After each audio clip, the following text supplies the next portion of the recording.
Yes. They were outside and I... Back on the record at this point, we have a procedural matter to discuss. So, if you will recall, at our last hearing, there was an issue concerning whether Rockhill Environmental Preservation Alliance, Inc. was going to be granted party status. We heard some argument on that from Mr. Reed and Mr. Gunlock. I have received memos of law from each of them. Those have been reviewed with the zoning hearing board members, and our zoning hearing board members have had an executive session concerning that particular issue. I will give council an opportunity to make brief argument. I certainly don't want this to be an issue that takes up any length of time because we have a number of witnesses we'd like to get through tonight. So with that, Mr. Reed, do you have any argument that you wish to make that's something in addition to your memo of law? Yeah, I'll briefly just summarize a couple of the points in the memo of law and then address some of the points that were raised in Mr. Gunlock's memo. First of all, with regard to REPA's organizational specifics, and when I'm referring to organizational specifics, I'm referring to membership lists and financial contributions, some of the information that Mr. Gunlock said he was going to be inquiring into. That's irrelevant information under the MPC to determine whether REPA has standing as an either affected or aggrieved party. In addition, the organizational specifics are constitutionally protected under the First Amendment and Articles 1, 7, and 20 of the Pennsylvania Constitution. Under U.S. Supreme Court precedent, NAACP versus Alabama and McCutcheon versus Federal Election Commission, as well as there's been administrative decisions from administrative boards citing those decisions and saying there would be a chilling effect on constitutional rights. There was also a question, although I didn't see it briefed, that REPA can have standing through members who are already parties. I won't get into that because it doesn't look like that's been addressed. Mr. Gunlock in his brief raised a couple of arguments. One, he cites to a case Allegheny West Civic Association versus City Council of City of Pittsburgh, which was a 1984 decision, a 2-to-1 decision with a dissent. Procedurally, that case dealt with an appeal of a dismissal of a zoning hearing board case.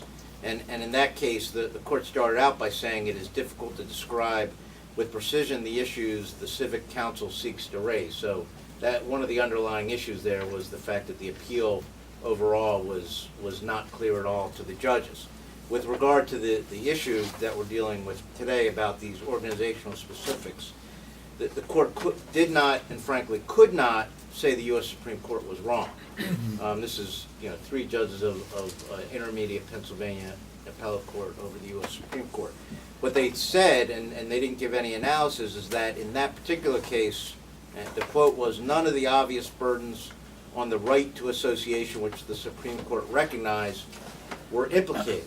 Here, obviously there's burdens that the Supreme Court recognized. The burden on association is clear. We have already provided names of standing members. If rank and file members believe that just joining an organization to participate as a group and associate as they're constitutionally entitled to do is going to require that their identities be exposed, that they're going to be dragged into a litigation process, it's obviously going to have a chilling effect on their constitutional right to associate. There really needs to be some sort of overriding valid state interest to challenge that or overcome that constitutional right. As far as relevance goes, as I already said, we don't believe this is relevant. Mr. Gunlock made what I found to be a very vague argument about whether or not there was some sort of conflict of interest. I'm not really sure what conflict of interest he's talking about. If there is such a conflict of interest, maybe there's a less burdensome way than revealing financial or membership information. But again, I'm not even understanding that argument. And then we go to the purpose of the organization as an issue. And frankly, Mr. Gunlock, I believe, makes the artificial distinction between environmental issues and zoning.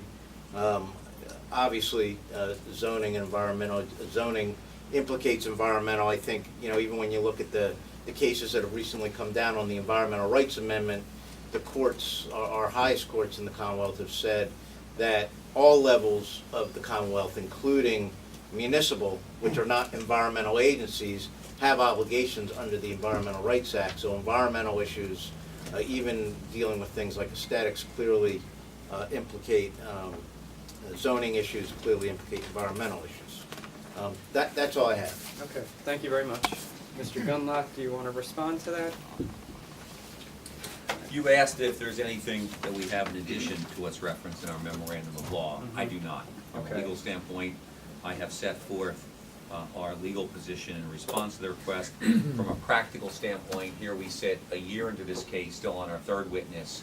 We have probably 50 parties now, several attorneys, and now we have a petition a year into the case from a new group that has recently been formed, whose officers already have party status in this case. From a practical standpoint, I just think it's inappropriate at this stage.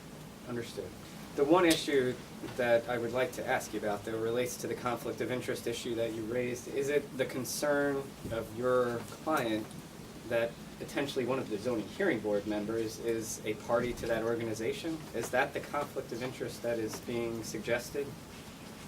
I don't know, because I don't have the list of all the members of the organization. Well, the argument that was put forth in the memo is there's a potential conflict of interest based on the fact that this organization suggests one of its purposes is as follows,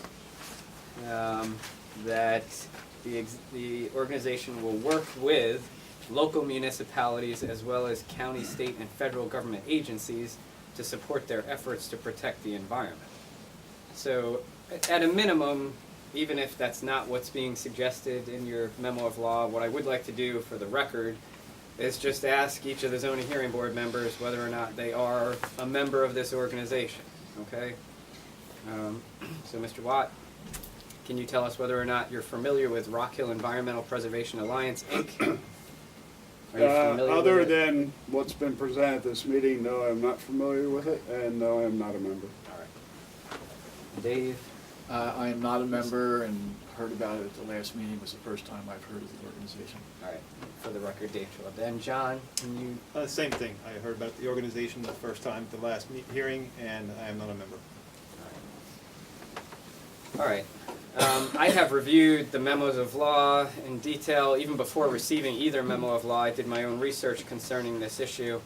And I am in agreement that if there are parties that have already been recognized as parties who have standing and are affected or aggrieved to the extent that they would be parties to a zoning hearing board application, the organization is entitled to proceed as a party. So that is the ruling of the zoning hearing board, that Rockhill Environmental Preservation Alliance, Inc. will be granted party status. We have a couple other procedural just a couple other quick procedural matters. Before we leave that subject then, can I get a clarification as to who Mr. Freed is representing then in these proceedings? Sure. At this point, I am representing the Rockhill Environmental Preservation. I am representing Michael Zakon and Katie Zakon, Joanne Cater, and Kiro Giddisbo. Michael and Katie Zakon and who was Joanne it? Cater, Okay. Kiro Giddisbo. Can you spell that last one? Gidaspov.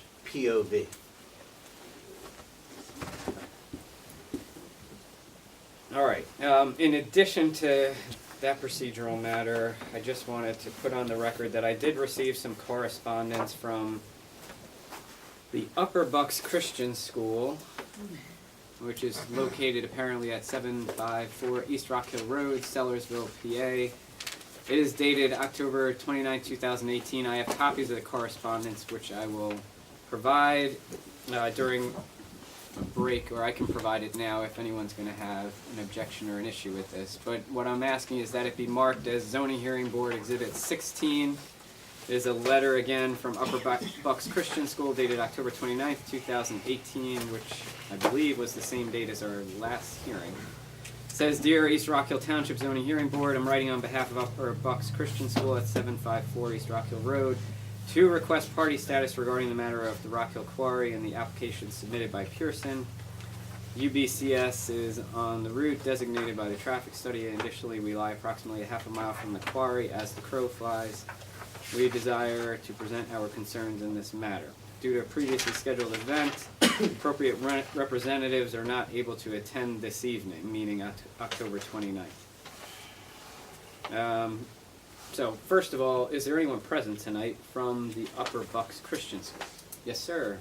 Are you Josh? I am, sir. All right. And so you submitted this letter dated October 29th. That's now marked ZHB 16, correct? Correct. Before I have you stand up, does anyone wish to see a copy of this letter at this time before I have Mr. Scheider make a request? Okay.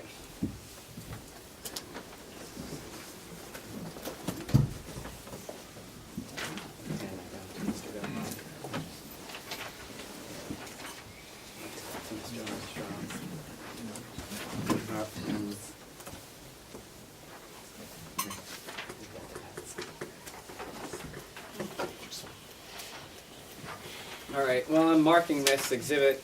Am I pronouncing that correctly, Mr. Scheiderer? Scheider. Okay. Can you spell that name, sir? Scheider. Is it still your intention to request party status on behalf of Upper Bucks Christian School? It is. All right. And you state in your letter that you're approximately a half a mile from the quarry.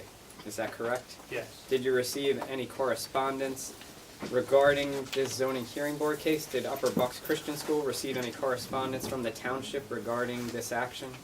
Not to our knowledge. And can you advise the board as to why the school was not present for any of the preceding hearings to request party status? We became more aware of the situation as it occurred as the summer went on, and because there were canceled zoning board meetings or delayed zoning hearing board meetings, we were not able to make our first request until October, and then of course the last one was snowed out. Okay.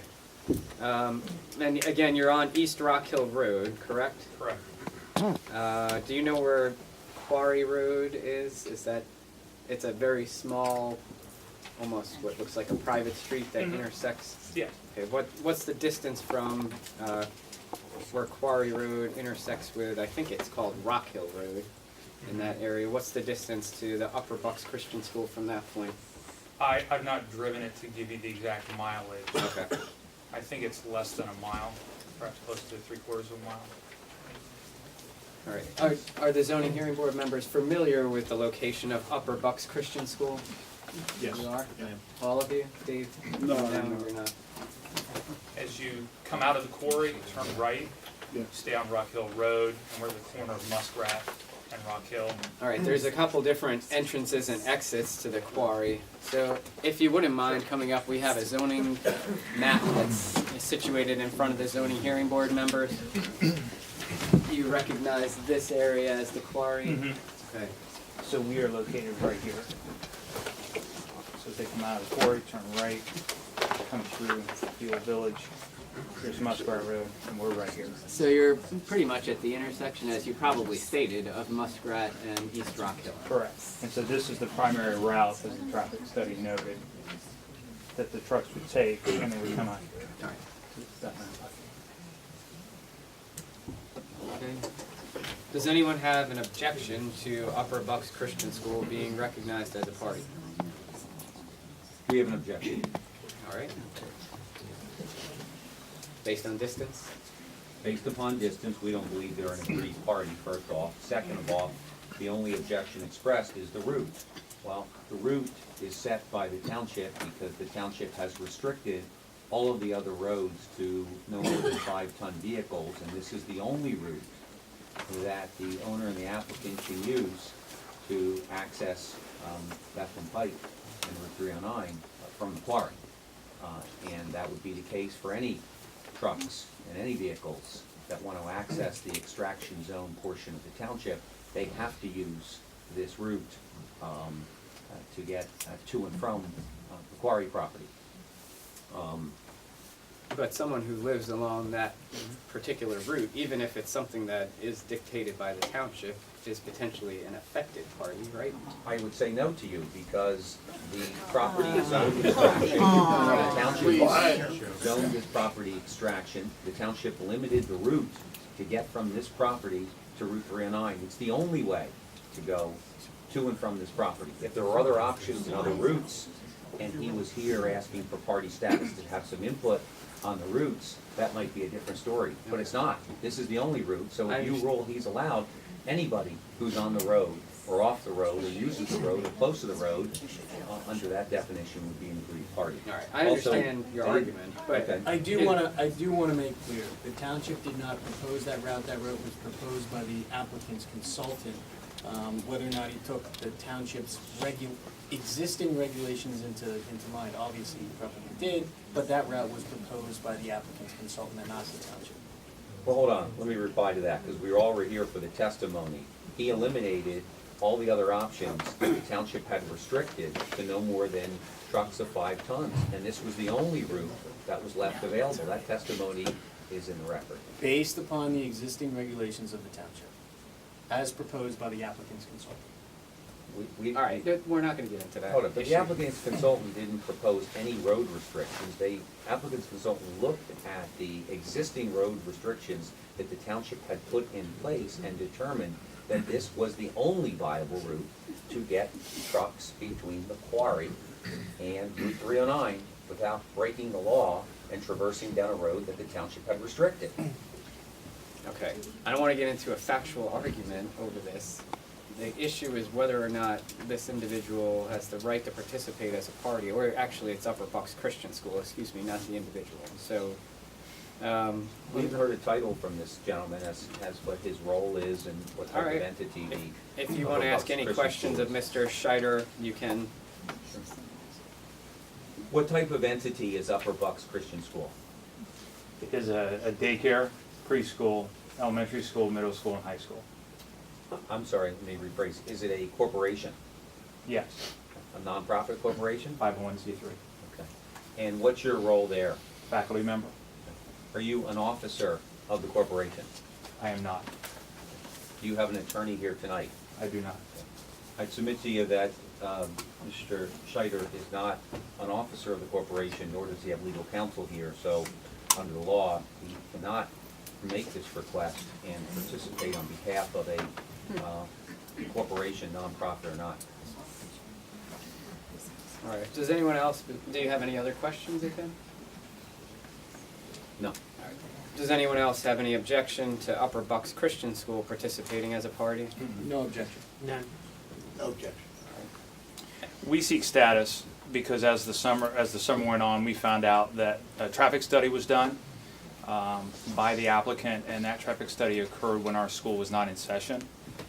We can give more details, but knowing that our school is not represented in the decision-making and the testimony that was brought before this board, we feel that we do have something to share and contribute. Does the zoning hearing board members have any questions? In the future, will you have legal counsel or a member of the board here? We will do what's necessary to have opportunity to present our concerns to the zoning hearing board.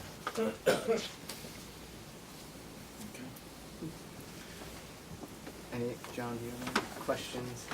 What is your comment on Mr. Gunlock's objection to him not being on the board? Is he even allowed to be? Yeah, I think he's an agent still of Upper Bucks Christian School, so he can make the request, in my opinion.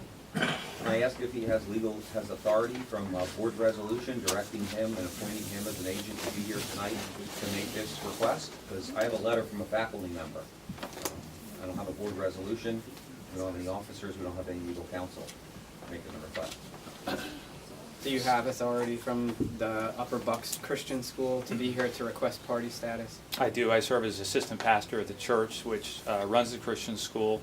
I communicated with the administrator of the Christian school, who has board authority, and I was asked to be the representative before the zoning hearing board. this was not a unilateral decision on your part to come here on behalf of the Upper Bucks Christian School, is that correct? Certainly not. Did your discussions take place with any of the officers of the school? In consultation with the officers of the school. So you have their authorization to be here and to make this demand? Yes. Or request? All right, I understand your objection, Mr. Gunlock, but it's going to be overruled. We are going to allow Upper Bucks Christian School to participate as a party.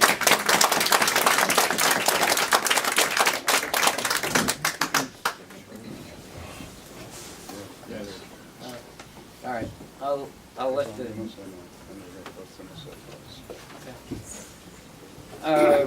we'll let the zoning hearing board members take an actual vote, so I'll retract my decision. Go ahead.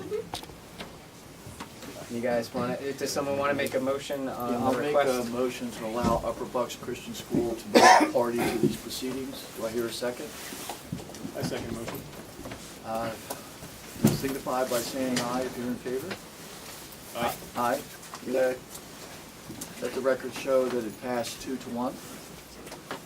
All right, and one more procedural matter before we get into testimony. I received another letter from someone who appears to be a township resident. The name on it is Dr. Ken Holtje, Holtje. It's going to be marked ZHB 17 for identification purposes. And it appears to be merely public comment that's being given. So at this point, I'm merely placing this of record that it has been received and directed to the township and then provided to me as the zoning hearing board solicitor. And I'm not making any ruling on its admissibility at this time. I would say the zoning hearing board is not inclined to receive public comment by way of written correspondence. We would expect that someone appears in order to provide public comment, but I will distribute copies of ZHB to everyone who's here tonight and participating. And if anyone in the audience needs it, we'll get it up on the website. All right, well, Mr. McNair, yes. I see people still out in the hallway. If some of them happen to be parties, they may look in here and not think they're allowed to Okay. come in or can't come in, so I think There we are should- still seats available. The record should reflect that there are seats. the door's closed, so right. they may not think they're allowed in at this point. I don't know if Do anyone we have is anybody out. else out there, sir? Do you know if anyone else is still? I just need 2 more people, but I don't think I try and get in here. All right, can you just notify so that we are sure whether or not they wish to come into the room? There are seats available and there is room to come in. Thank you. Thank you. Thank you. All right, so having reviewed the prior transcript, which was, I believe, 2 months ago, October 29th, it appeared that Mr. Humes was testifying under cross-examination. I believe Mr. Kraft had completed his cross-examination of Mr. Humes. Is that correct? Yes. All right, but we still had some parties who will have the opportunity to cross-examine Mr. Humes. Is that right? So, Mr. Reed, you haven't yet had an opportunity to ask questions of him. Is that correct? That's correct. All right. So, Mr. Humes, I'll remind you, you're under oath. Sorry about that. You're still under oath. Yes, sir. And I'm going to then turn it over to Mr. Reed at this time for cross-examination. Ms. Hume, good evening. I know you've already covered a lot of ground, so I'm not going to be too long with you. I want to go over, the first line of questions I have relates to the operating plan, which was marked as Exhibit A9. Do you have that in front of you? I do. Yes, And sir. if you could turn to page 2, which is the existing condition sheet.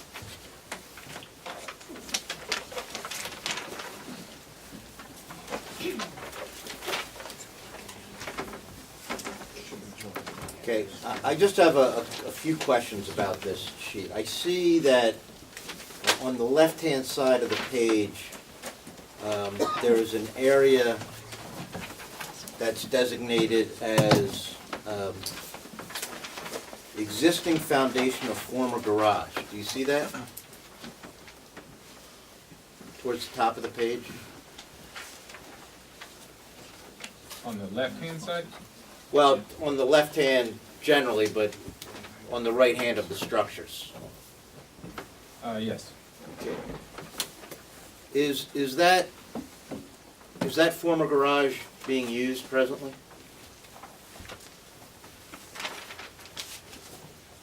I'm not sure of the question. It's an existing foundation. Right.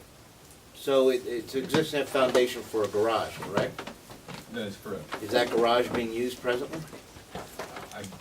I honestly couldn't tell you presently. At the time of this plan, there was a foundation of a former garage there. All right, then let's limit my question to the time of this plan. At the time of this plan, was the garage being used? Not to my knowledge. Because it doesn't exist, correct?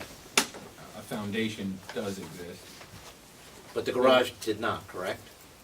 To the best of my understanding, that is correct. Okay. And we see also there's a existing foundation of former pump house. You see that? Yes, sir. At the time that these plans were created, was that pump house being used? I believe so. It's an existing well for an existing, a pump house for an existing well that is currently still being used, to the best of my knowledge. Okay. So the pump house is still being used? It's a terminology. It's a pump basically for a domestic well in the ground. Now there's an encasement on top of that well, so it's called a pump house. To the best of my knowledge, it is still being used. So is it fair to say that the statement here, former pump house, is a mistake? Former in the sense that it formerly supplied water to the facility. That's really all it came down to. Formerly supplied water, but at the time of this drawing was still supplying water, correct? Yes. As I may have noted in past testimony that you may not have been here for, I was provided a plan from the year 2000 that noted some of these facilities, such as this, the former pump house. That terminology may have been taken from that plan directly. So, again, to answer your specific question, to the best of my knowledge, this is a pump house that was active and is still active today. Okay. So it's not former, correct? In that sense, I guess not. Okay. Then let's look at the existing foundation of the former storage garage. You see that? I do. At the time that this drawing was prepared, was that storage garage there? This would be similar to the foundation of the former garage. To the best of my knowledge, the foundation was, the building was not. So it wasn't being used as a storage garage, correct? To the best of my knowledge, that's correct. Okay.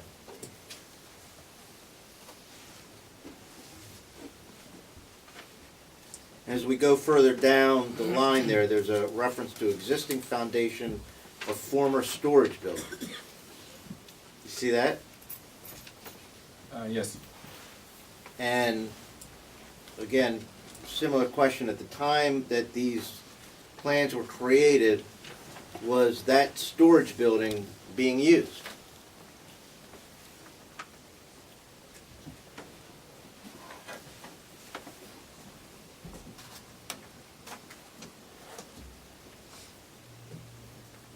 I don't recall that building specifically. Again, if it's noted as a former foundation or a foundation of a former building, then to the best of my knowledge, it is a foundation, and I don't know the use of the building. Okay, so is it fair to say that that building was not there at the time that these drawings were prepared, if it's being notated as a former storage building? Based on my recollection, almost a year ago, I honestly don't know the answer to that question now. You prepared these drawings, I did. and you don't have any recollection what you meant by former storage building? It's called out as an existing foundation of a former storage building. That's what I recall. Okay, and by former storage building, do you mean the building was not there? To the best of my recollection, there is a foundation and not a building. Okay.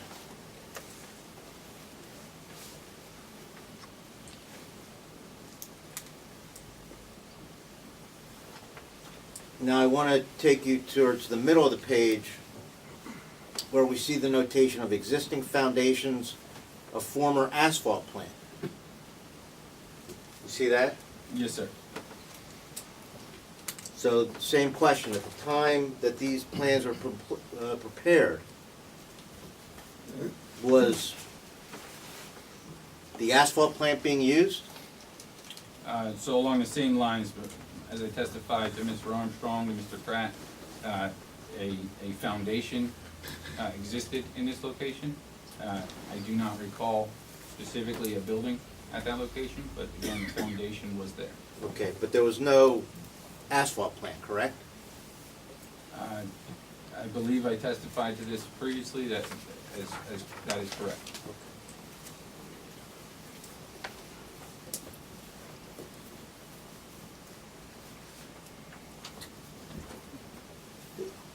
The asphalt plant was actually removed from the location, correct?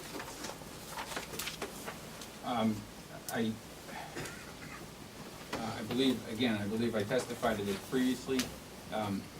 It may not have been a building in the sense of an asphalt plant, it may have been equipment, as in the current equipment that is being proposed as detailed on these plans.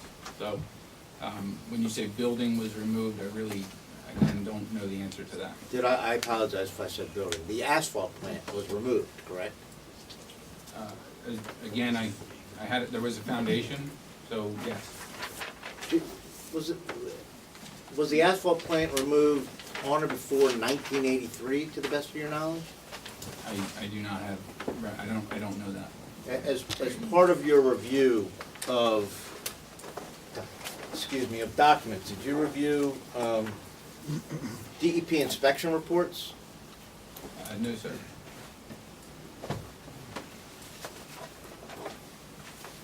So you're not familiar with a DEP inspection report from 1983 that says asphalt plant removed? I am not familiar with that document.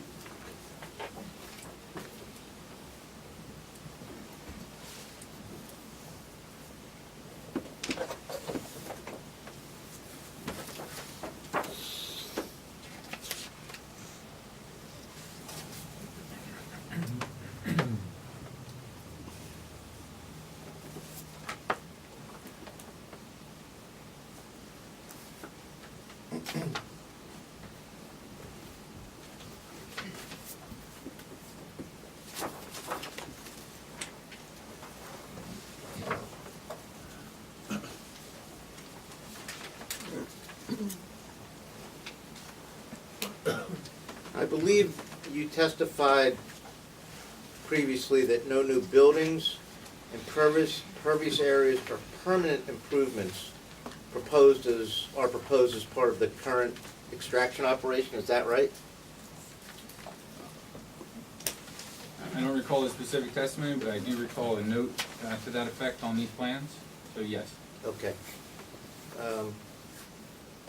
But as part of the proposal for the site, there is going to be installed a new asphalt plant, correct? I think along the lines of what I just said, this is equipment being installed on top of existing foundations. So it's not necessarily a building, it is equipment.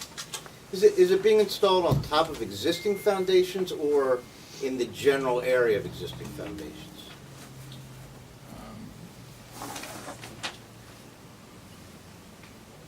Based on my understanding, it's on top of the existing foundations. Okay.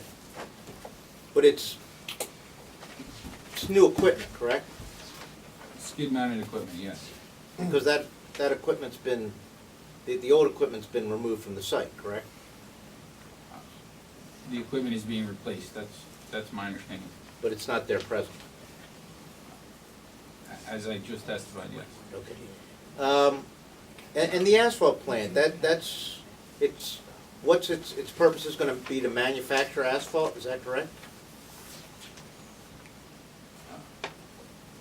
I believe that's the intent. Do you know what kind of asphalt plant is going to be installed at the site? For instance, do you know if it's a hot mix asphalt plant or a drum plant?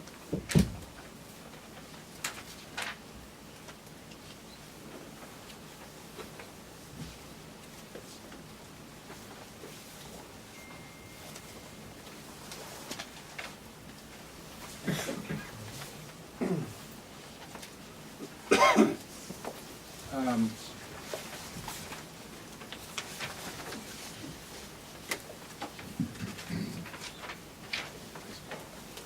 I don't have that answer. Do you know what kind of asphalt plant was there previously, at the site previously? Do you know if it was there was a hot mix asphalt plant or a drum plant or some other type of plant? My recollection is a hot mix asphalt plant.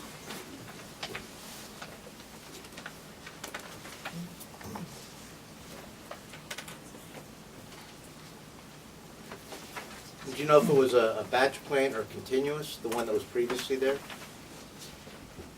I do not know the answer to that. How about the proposed asphalt plant? Do you know if it's going to be a batch plant or continuous plant? I don't have the answer to that. As part of the proposal for the new plant, are there any silos proposed? I believe I testified to that previously, and they are, I believe they're shown on sheet 6 of Exhibit A9.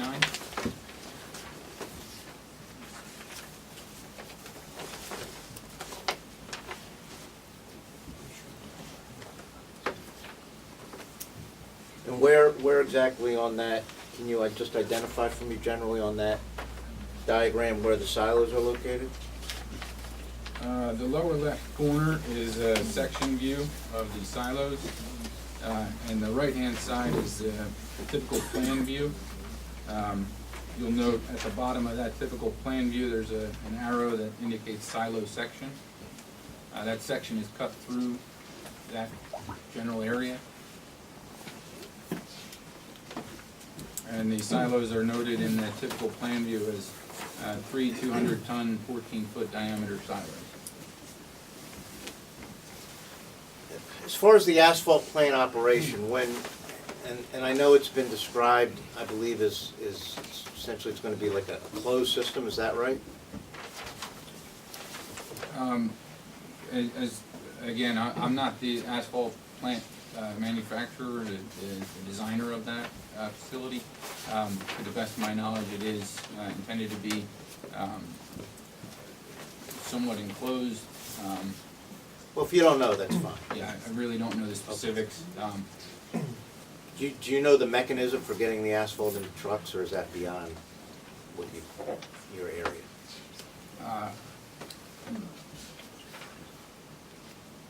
I generally understand it. I don't know if I'm the best to testify in that line of questioning. Well, tell me what your understanding is of how the asphalt gets from the plant into the truck. Certainly. Again, on sheet 6, the typical plan view, you can actually see the along that same silo area. To the right-hand side, you can see an actual triaxle with wording truck travel. Mm-hmm. The truck pulls underneath of the silos, stops. The asphalt load is transferred from the silo into the triaxle bed, and then the truck continues forward. How does that transfer occur? Gravity, is my understanding, from the silo straight down. Kind of into just the truck. falls from the silo into the truck, is that fair? Again, yeah, on the left-hand side, the section view, you can see the silo, the funnel that just directs the asphalt down, and that's where the truck would be parked, where it says truck travel. So that wouldn't be a closed system, correct? As the asphalt's moving from the plant into the truck?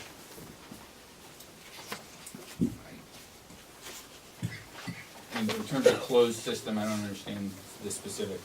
Well, it would be open, at least a portion of the process would be open to the air? I think it could be.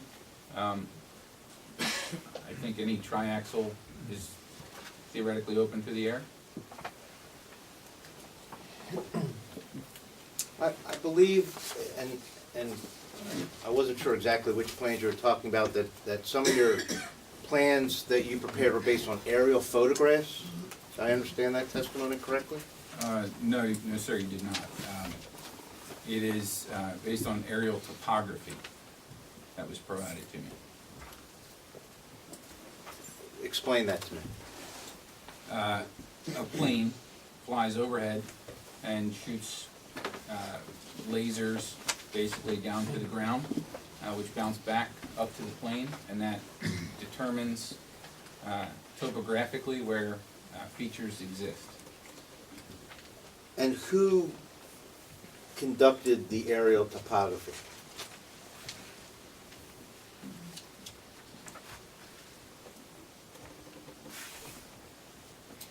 As noted in note 4, it's compiled by photogrammetric methods by land and mapping services. Was that if you know, was that an entity hired by Pearson Company? Or were these historical documents of record? I don't believe it was by Pearson Company. This survey was dated the year 2000, so I believe it was Hanson that, and I believe that's noted there, provided by Hanson. Do you have copies of the aerial topography? I do. I believe that you testified, and I think we've heard this a number of times, that there are zoning permits for extraction were issued by the township in 2015, 2016, and 2017. Is that, do you recall testifying to that? My recollection is being aware of zoning permits that date back to the early 90s. Okay. Are you aware that there was no extraction permit application submitted to the township in either 2015 or 2016? I wasn't around this project in 2015 or 16, so I'm not aware either way. Are you aware that there were no zoning, township zoning extraction permits issued by the township in 2015 or 2016? Again, I'm not aware of that.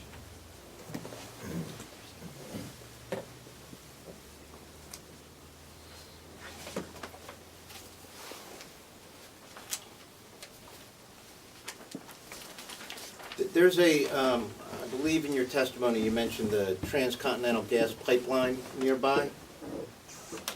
Yes, sir. What part of the site is that closest to? Just directionally, north, east, west, south?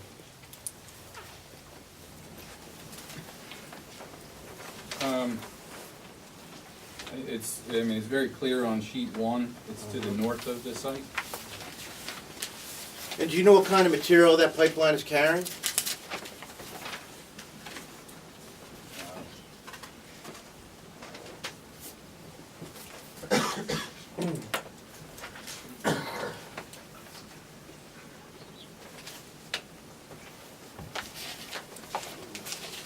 It's an existing gas pipeline. My thought would be a natural gas pipeline. Okay.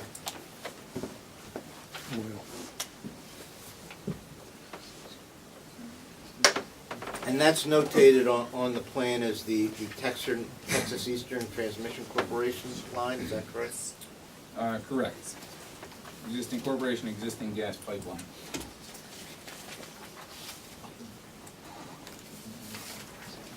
What's the distance of that pipeline from the areas where blasting is going to be conducted at the site?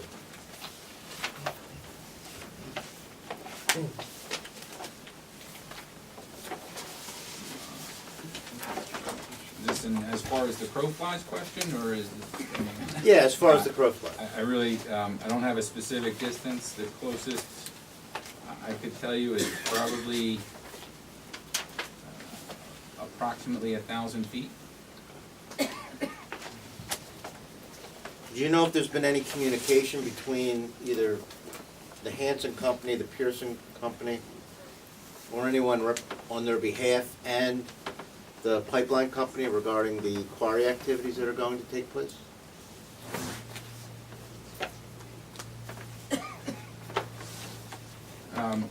Specifically, I do not know the answer to that question, but I can surmise that the blasting. Well, I don't want you to company- guess. If you know, if you don't know, that's fine. But,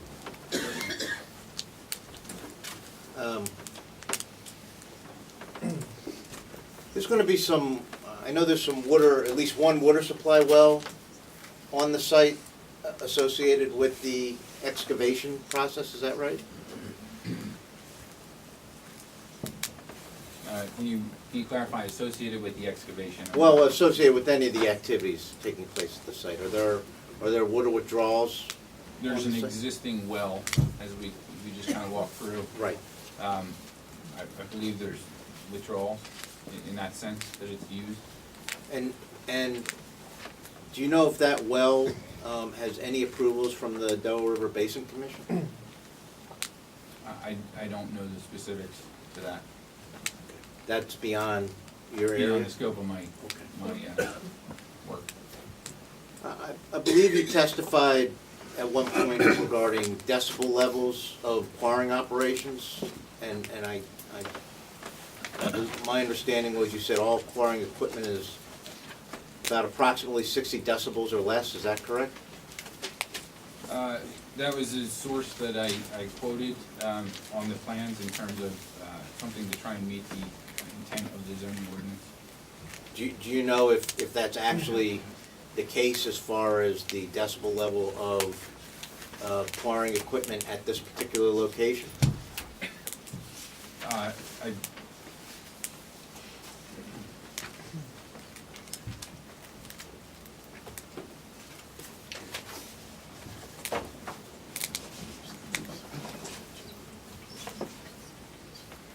I believe, as noted on my plans, most construction equipment. I don't know the specifics to the quarry equipment. Are you aware of hammering that takes place at the quarry site? Hammering of rock? Yes, I'm aware of it. Do you know what the decibel levels are of that hammering? No, it's outside of my scope. Whose scope would that be? You don't know? I believe the blasting company and/or the mining operator.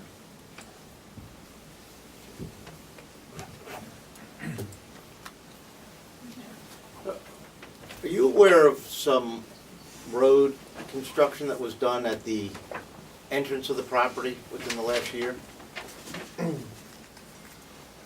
No, I'm not aware of any road construction, and/or which entrance are you referring to? The main entrance that you come into the facility. Well, maybe it would be helpful.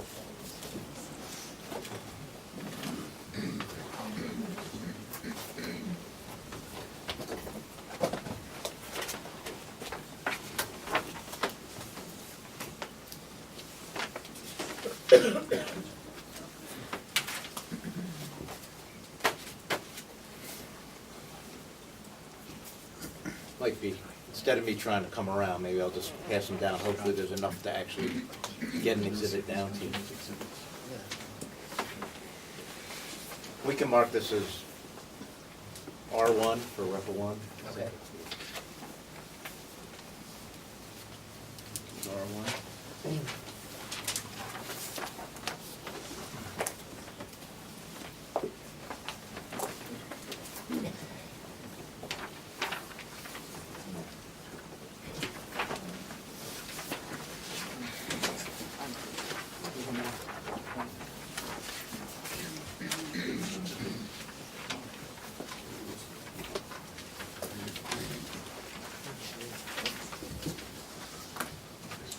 There's two sheets there. I'll just ask you to take a quick look at the two sheets.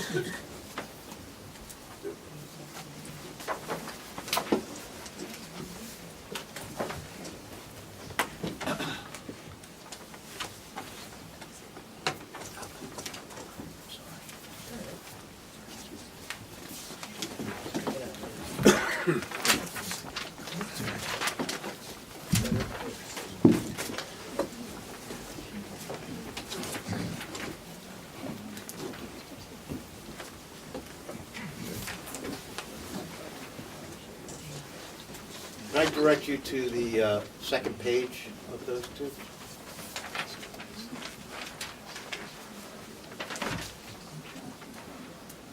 Do you generally recognize the area at the site that photo is depicting?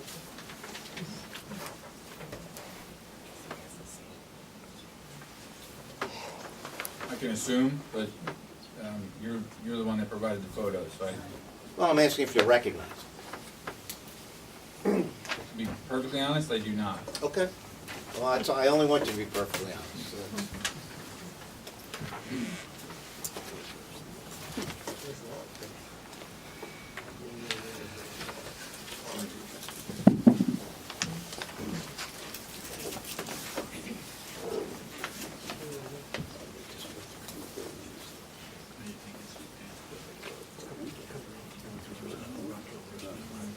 So are you, there's an entrance to the facility on Rockhill Road? You aware of that? Yes, sir. And are you aware of any road work similar to what's depicted on the second page of R1 taking place around that entrance? Yeah, off of, yeah, it's Quarry Road off of Rockhill Road? Are you aware of any of the road construction that's depicted in that photo? Can we just advise him who took the photo and what it's of, so we can just move it along? I'm not sure. You're Well, asking. I think I did advise him of what it's of. Okay. So I'm just asking him if he's aware of the road work. Which location though, on Quarry? There's two quarries here. You want to identify which location? Quarry Road off of Rockhill Road? The main entrance? Yes. Okay, good.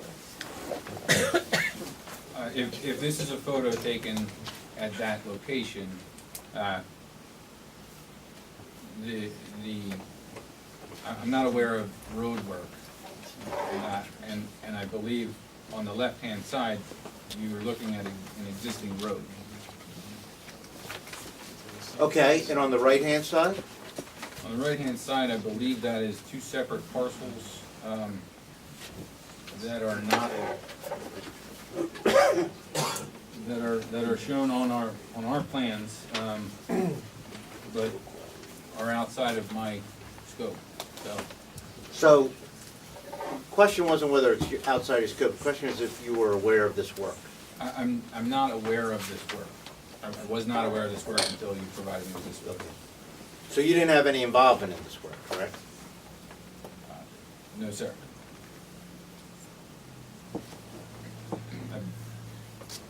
Again, I can surmise, but I really don't want to.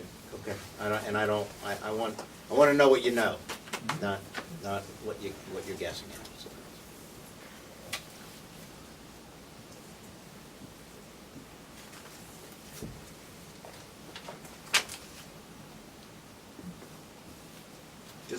Just want to finish up here. And I'm going from my notes from maybe a month and a half ago now, so I apologize. But I believe you made a statement at one point that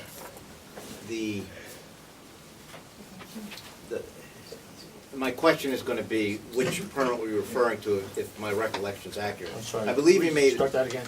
My question's going to be. My question's going to be which permit were you referring to? I recollect you mentioning that a permit allows excavation outside of the extraction district? Do you recall testifying to that? I don't. If you point me to the testimony, I could certainly review it. It's the only one I didn't put a page number down for. Are you aware of any permits that allow excavation outside of the excavation district?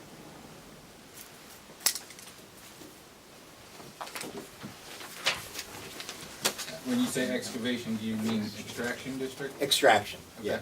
I, based on what you're telling me, I believe what you're referring to might be where I may have stated that the mining permit boundary, as shown on our plan, which is outside of the extraction boundary, would, in my opinion, allow for the excavation to occur. So and by mining permit, you're referencing the DEP mining permit? That is correct, the DEP mining permit, which is noted on, again, on Plan Sheet 1.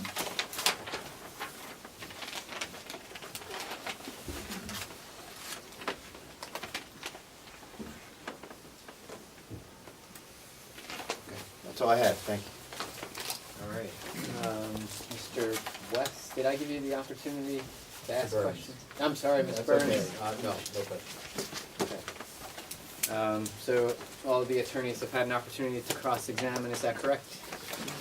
I'm going to allow anyone here who has achieved party status previously, if you have a question, I'm going to ask that you come up to the front here, and you will be given an opportunity, if you wish to do so, to ask questions of this witness. Again, to remind everyone, this is a procedural hearing. This is testimony, as you can hear. We have a stenographer. So it's only an opportunity right now for you to ask questions of this witness. Is there anyone here who has been granted party status in the past who wishes to come forward and ask questions of Mr. Hugh? Yes, sir, come forward.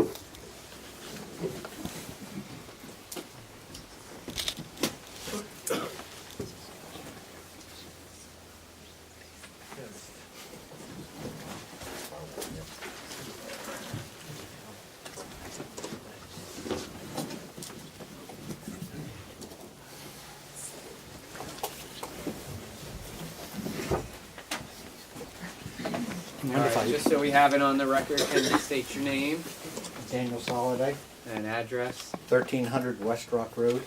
And Mr. Soliday, you received party status previously, is that correct? Yes. Can I pull up the card, please?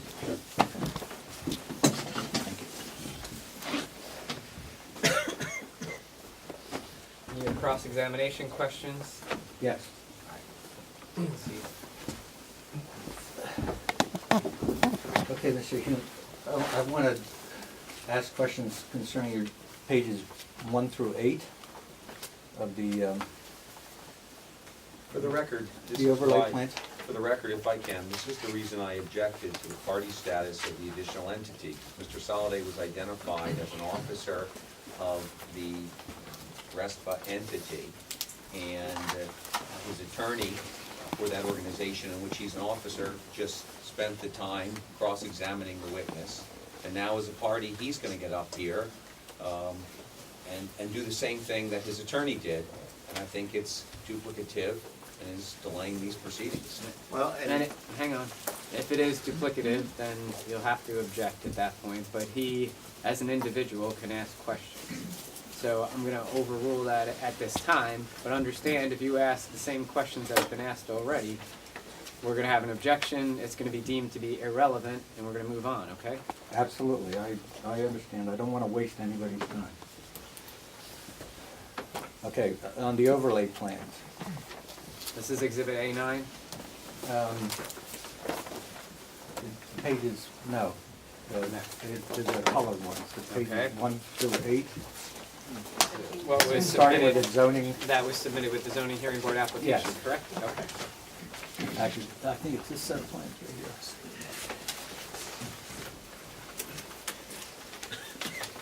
When you were questioned by Mr. Gunlock, you had said that the purpose of these plans were to identify anything within 1 mile of the property, and that was the intent of the overlay plans, correct? In other words, the zoning hearing ordinance 2704 H12 B1 required 1 mile radius of the site for you to identify the 8 pages that you've created here, correct? These pages were created to meet that requirement. Yes. Okay, so let's start on page 1 of 8. North of the quarry is Richland Township. There's no zoning data that you have prepared or shown for Richland Township, is that correct? It's just in white, there's no color to the plan, there's no zoning districts identified. So these plans were created for East Rockhill Township, that is correct. but I can give you the ordinance if you would like it, but it's my understanding that the ordinance talks about a 1 mile radius inclusive of all area within that 1 mile radius. All right, you need to ask a question, that's a statement. So you have not met that ordinance requirement, is that correct? Objection. The question was, did he include the zoning areas in Richland Township? And he already answered, no, it's white. Sustained. Okay. I go to sheet 5 of that plan.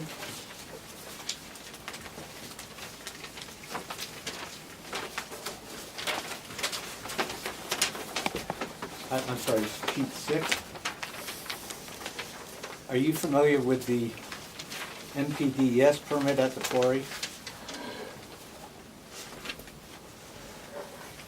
I'm sorry, repeat the question. Are you familiar with the MPDES permit at the quarry that's issued for the quarry? I'm familiar that an NPDS permit exists for the quarry, yes. Are you familiar with the outfall of the stormwater that goes into the stormwater management plan that's at the quarry? Yes, I'm familiar with that. So is it not correct that the majority of the water leaving the site ultimately ends into Richland Township? I believe the stormwater basins that you show on your plan have an exit route along the railroad going north into Richland Township. I'm familiar with it, it's not part of my scope of services. The question I'm asking is, wouldn't you think it would be important to show the route of the water after it leaves the site of the quarry and into Richland Township as the ordinance requires?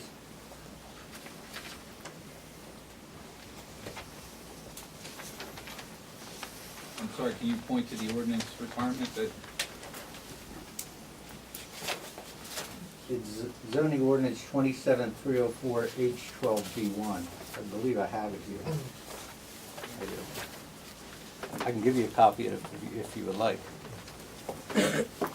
You're referring to the East Rockhill Township zoning ordinance, That is correct. which governs lands in East Rockhill Township. That's your statement, correct? I mean, Let's not get into an argument here. If you have a specific question related I to did a ask him a section. specific question. I asked him if it was important to identify the route of the water that's leaving for the MPDES permit that's going into Richland Township and flowing and adding hundreds of thousands of gallons into the Richland Township stormwater. All right, so your question, which is somewhat argumentative, is did he feel it was important? Okay, that's perfect. Well, I'm going to object to the whole line of questioning. This resident lives in East Rockhill Township, does not live on this side of the quarry, and somehow he's now advocating and questioning this witness based upon impacts to property owners outside the municipality in Richland Township where he does not reside. Mr. Hughes, did you do any investigation regarding stormwater issues and the flow of water as to where it's going off-site? I'll simply try and answer that by saying, again, the NPDS permit, which is existing, is noted on my plans, and therefore the stormwater, I believe that you're requesting, or you're asking about, is ultimately handled by, or through that NPDS permit, which again is not in my scope. Okay. Can we turn to your plans, pages 1 through 10, which is part of the Exhibit A9? Page 1 of that plan. Let me just get in front of this one. States that Van Cleef Engineering performed Sorry, a little bit louder. Van Cleef Engineering performed no survey of the of the 267 acres, is that correct? You relied on a 2001 survey by Rockhill Consultants. Is that correct?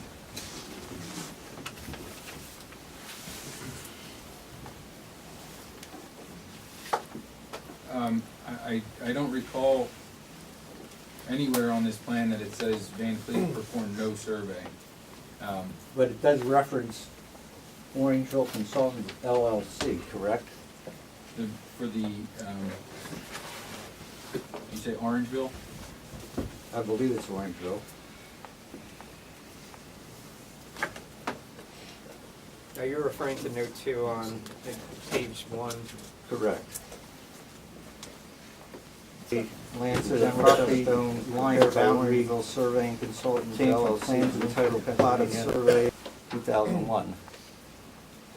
At the bottom of the page. In the plan references? Yes.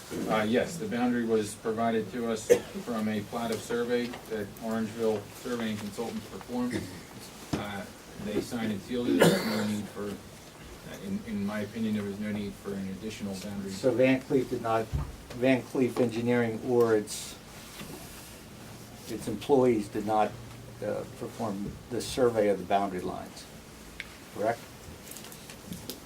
The boundary, again, as shown, is provided from Orangeville Consulting, so to answer your question, that's correct.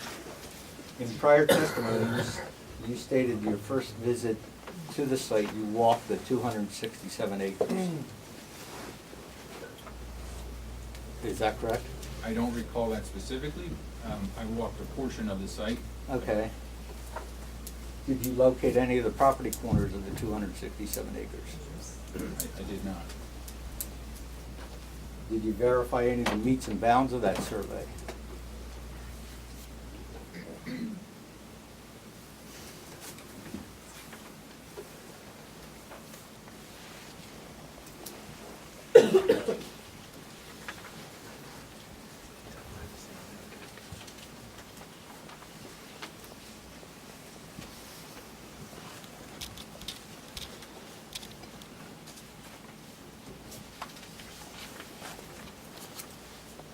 Note 3 on that same plan under general notes, in terms of the boundary representation shown here on, is derived from that Orangeville plan and was rotated to state plane coordinates. And I believe that we did locate some property corners to verify that that rotation was accurate. And you verified some meets and bounds? Meaning lengths, distances? Again, the boundary shown here on was provided to us from another surveyor. Okay. Did you pull any of the adjoiner deeds, the neighboring deeds, to verify that the meets and bounds on the neighboring deeds match the meets and bounds descriptions of the general crushed stone deeds? Again, as a requirement in the state of Pennsylvania, if you have a boundary survey provided to you that has a signed and sealed copy, you can rely upon that as accurate information. Okay. And while you were walking the 267 acres, did you notice any recent logging activity that had taken place on the 267 acres? Land clearing, basically. That's right. Land clearing. I don't recall any logging operations. Okay. Page 2 identifies a plan that says existing processing building. Right in the left center of the page. You see it there, it's probably the largest building there. Yes, sir. What was the processing building used for?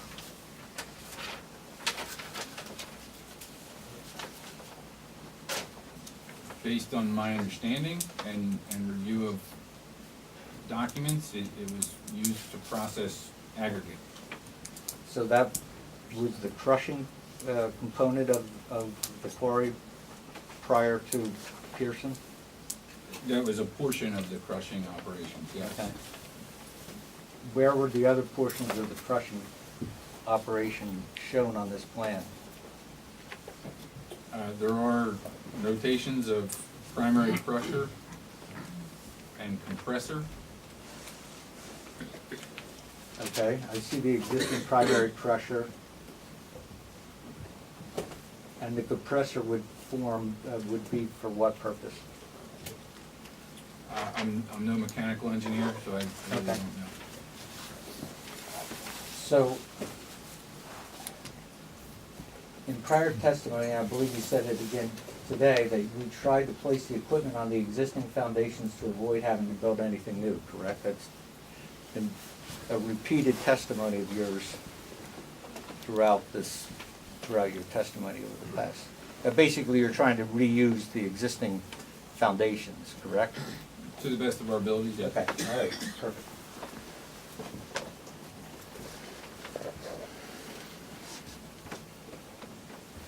So, also in prior testimony, you said you had been on the site sometime in the summer of 2008.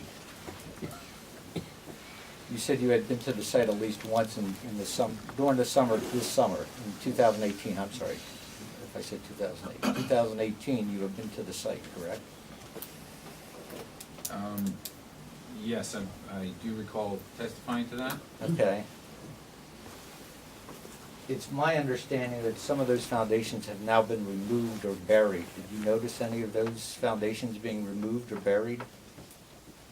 I wasn't there to survey foundations, so I couldn't tell you. Okay.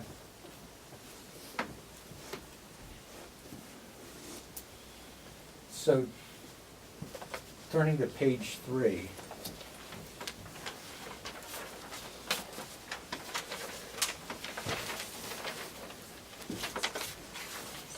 The new processing plant, as it was called on page 2, is now located where? I'm sorry, when you say new processing plant on page 2, I'm not familiar. Well, you had the processing plant, it says existing processing plant on page 2. Where will the processing of the stone be taking place now with the new equipment? I believe you're referring to the processing building? Yes. In the same processing building, plant section B is located in the same processing building. Isn't plant section A going to be ahead of plant section B? In other words, it's a continuous operation, so plant section A, as it's noted at the bottom of your plan, isn't that where the main crushing operation is going to take place? I believe I testified to the stone crushing operations in the past. I could certainly walk through it again. The equipment on plant section A, yes, it will be part of the processing line. So just to be clear, there were no prior foundations of a processing plant where plant section A is going to be located now. Again, I believe I testified in the past, this is equipment that is mounted on skids. I don't believe that a foundation is necessarily required for this equipment. But your prior testimony, and I don't want to keep going over this, but your prior testimony said that the reason to leave the existing foundations was I'm having sorry, to sir. avoid Your prior anything. testimony, I'm not. I'm sorry, but you stated you tried to place the equipment on the existing foundations to avoid having to build anything new. But plant section A, there are no foundations there, and yet that will be where the crushing plant will be, is that correct?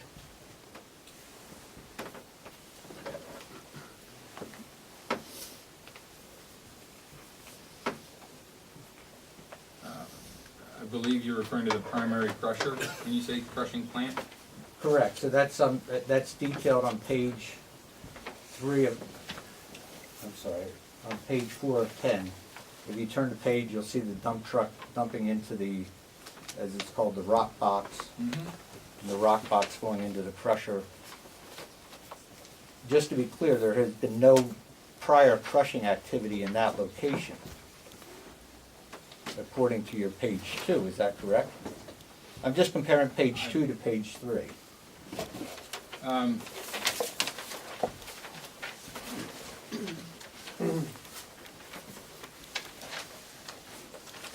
If you look at page 2, there Existing stone processing operations are defined in this page, and the equipment is within those limits. That was the intent of this sheet. well, we'll talk about those limits in a minute, but basically what I am saying is that everything shown in Plan Section A is in a new area where no equipment existed before, to your knowledge. I'm comparing sheet 2 to sheet 3. To my knowledge, I don't know where the equipment was specifically moved around to. Okay. So, I'm gonna, section 27304, and basically you identified that on your plan, that no pouring activity, it says no excavation, quarry wall, storage, or area shall be located within 200 feet of the property line. And so, your plan shows that 200 feet. Sheet 3 shows that 200-foot line identified, correct? The 200-foot extractive operation setback is shown on sheet 3. Correct. So, when I'm looking at sheet 3 of 10, and it's further detailed elsewhere, there are now new, there's equipment that wasn't in place before, now within that 200-foot setback line, is that correct? In other words, that's a new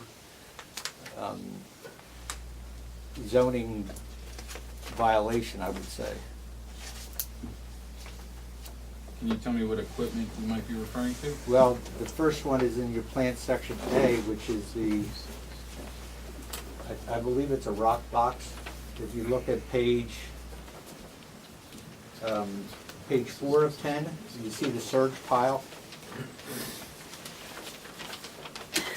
And you see the, it's identified somewhere else. There's the box underneath the surge pile. And if you look at page 3 of 10, the majority of that box is now located within a 200-foot setback. Is that correct?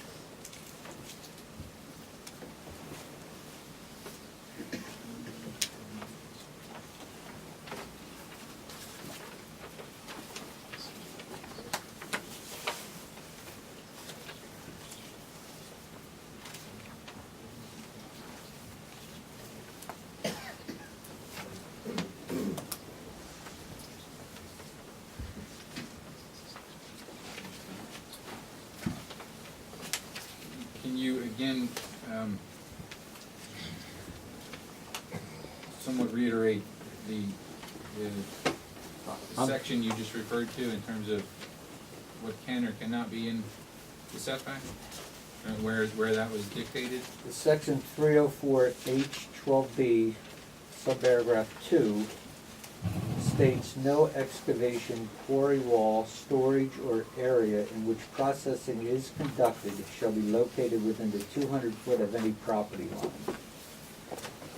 It appears to me that the surge pile, the surge stone pile, and the box that's located underneath the surge pile, I'm not sure what that's used for, but it looks to me to be a permanent structure.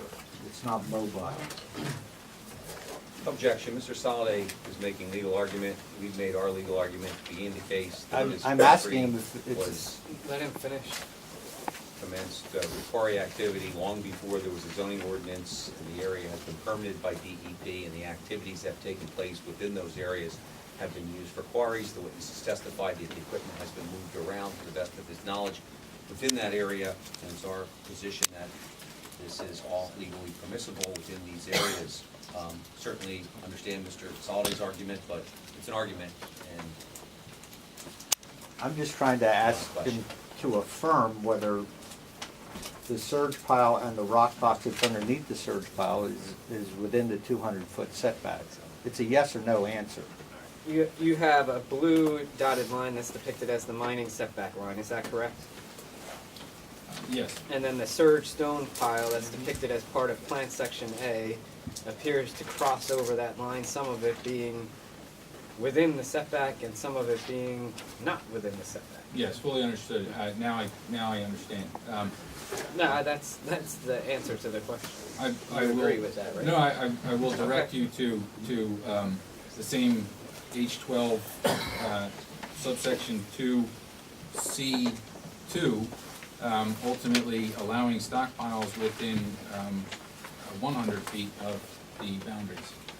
And these are within the 100-foot requirement. So I believe the answer to your question is yes, they are within the 200-foot setback, but they are also outside of the 100-foot setback that the zoning ordinance allows.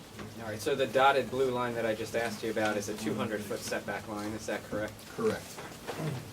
Do you have a depicted 100-foot anywhere?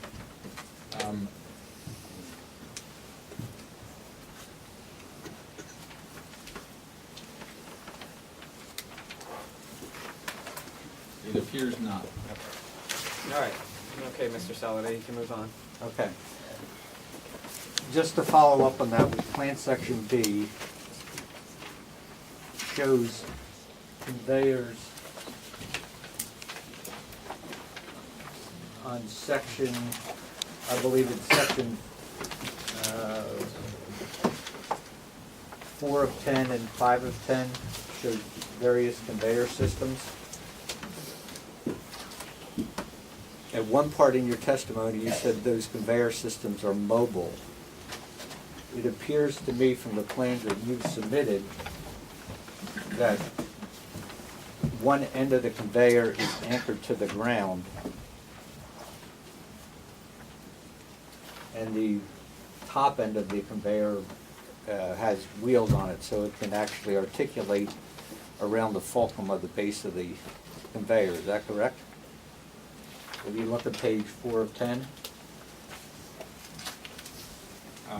As I've previously testified, I'm not the designer of the equipment.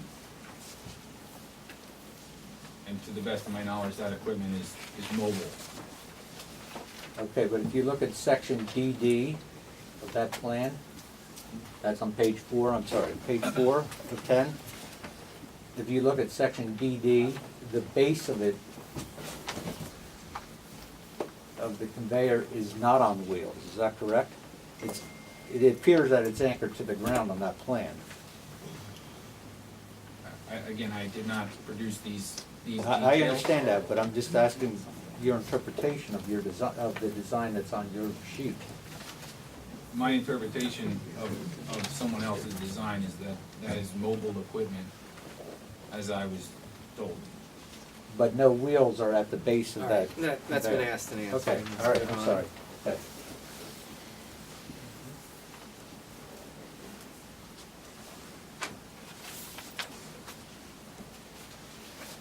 So I want to go refer back to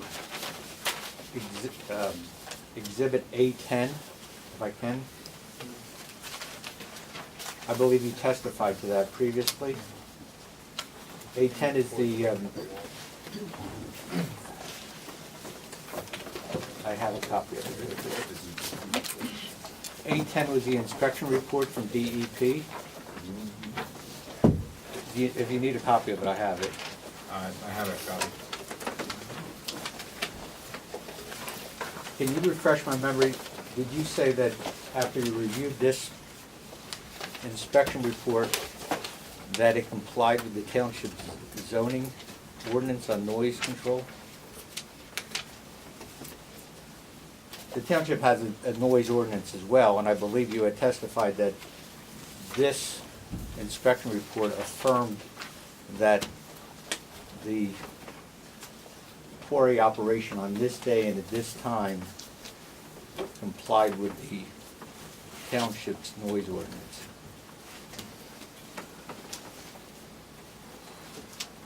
Do you remember that? Sala, do you have the testimony there that you want to show to him to refresh his I memory? do not have that testimony. I looked for it, I just remembered. I'm sorry, I do not have that testimony. I don't specifically recall my testimony Okay. to the level that you're describing. The township's ordinance is just give me one.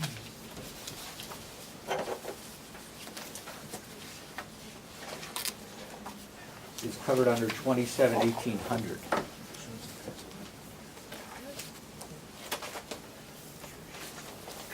And so I tried to compare it, and I was hoping your expertise could clarify some of this.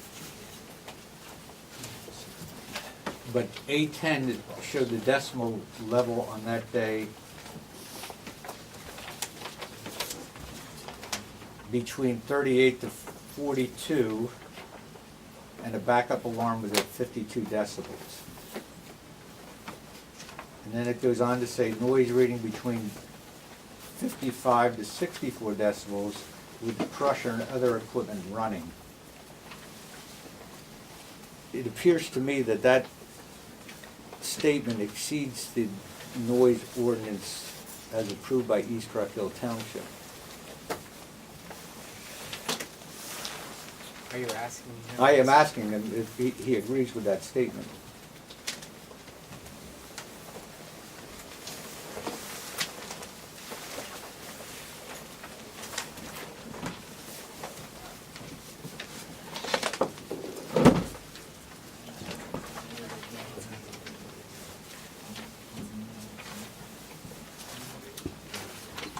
I think you left one sentence out when you were reading that report though, didn't you? The last sentence. What really. did I'm sorry. The car driving by this location was at 74 decibels? Right. Okay. We're not here discussing the car, we're discussing the quarry. Just wanted to make sure he had the whole I got it. sentence in context. Can you reference the specific section of the noise ordinance you want me to? 27-1800. It's a short ordinance, it's one page. No, I have it, I'm just, Okay. specific. So the Page maximum line. decibel readings on that ordinance shows 60 decibels, and it appears that the crusher level was rated at up to 64 decibels, is that correct? To simply answer your question, the ordinance requires it at the property line. Correct. The DEP report that you're referring to, which I did not produce, I don't know the location of where that was taken. I think they do have the location. Location 2 says along Rockhill Road, near swale to northwest of driveway. Again, I'm So- not the producer of this report. So this decibel reading was not at the property line. We can, because it was along Rockhill Road. And most of the quarry does not front onto Rockhill Road, is that correct? If you look at your page 2 of 10, or actually 1 of 10.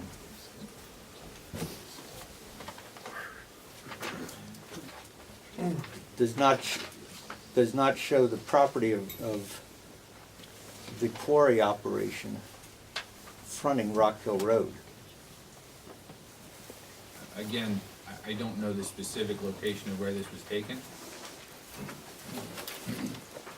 But it does reference 64 decibels, is that correct?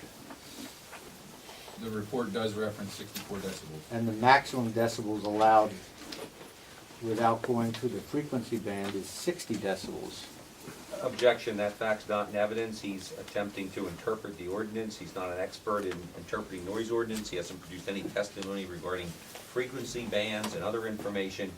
He hasn't produced his own study. This document was produced by DEP. We've acknowledged that. If Mr. Soliday wants to produce his own expert report on noise I'm not frequencies, gonna- he certainly has the right to do that. I'm going to sustain the objection.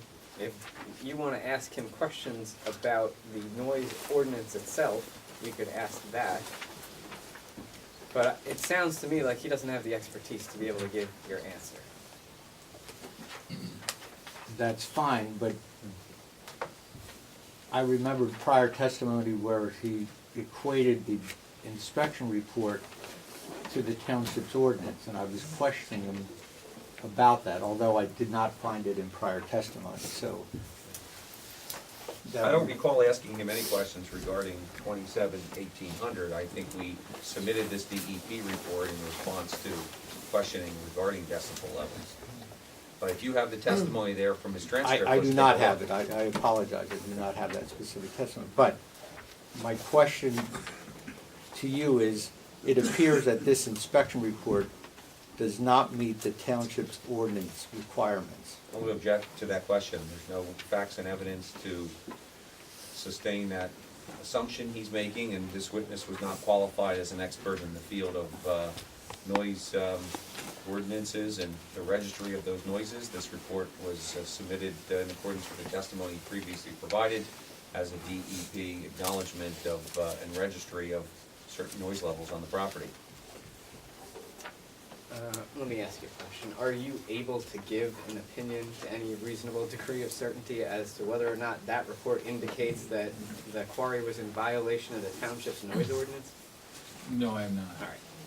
Okay. Sustained, move on. Okay. Let's talk about the asphalt plant. Page 2 of 10 shows the foundations and so on. I have reviewed historic photos, yes. Okay, I'd like you to review this inspection report if I can. I think it was questioned. But hang on a second. You want this marked as an exhibit? If I could.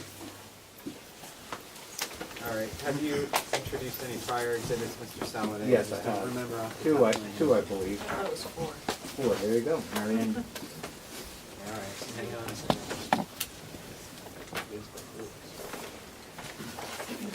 You better straighten that up before we go any further, or we're gonna have lost them to the wind. I have a list. We're up to solid A. Solid A 4 was introduced, so this would be Solid A 5.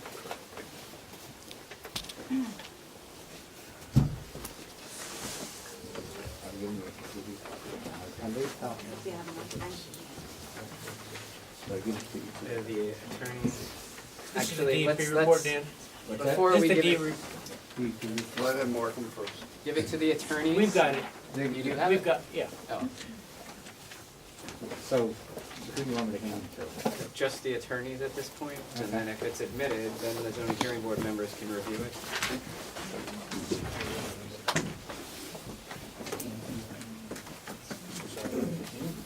Oh, I'm sorry. I have one as well. Yeah, I'm sorry.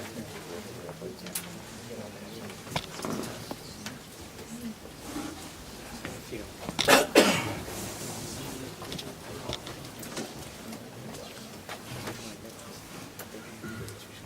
Do you need one now, Bob, or are you gonna get it from Mary Ann? If you have an extra.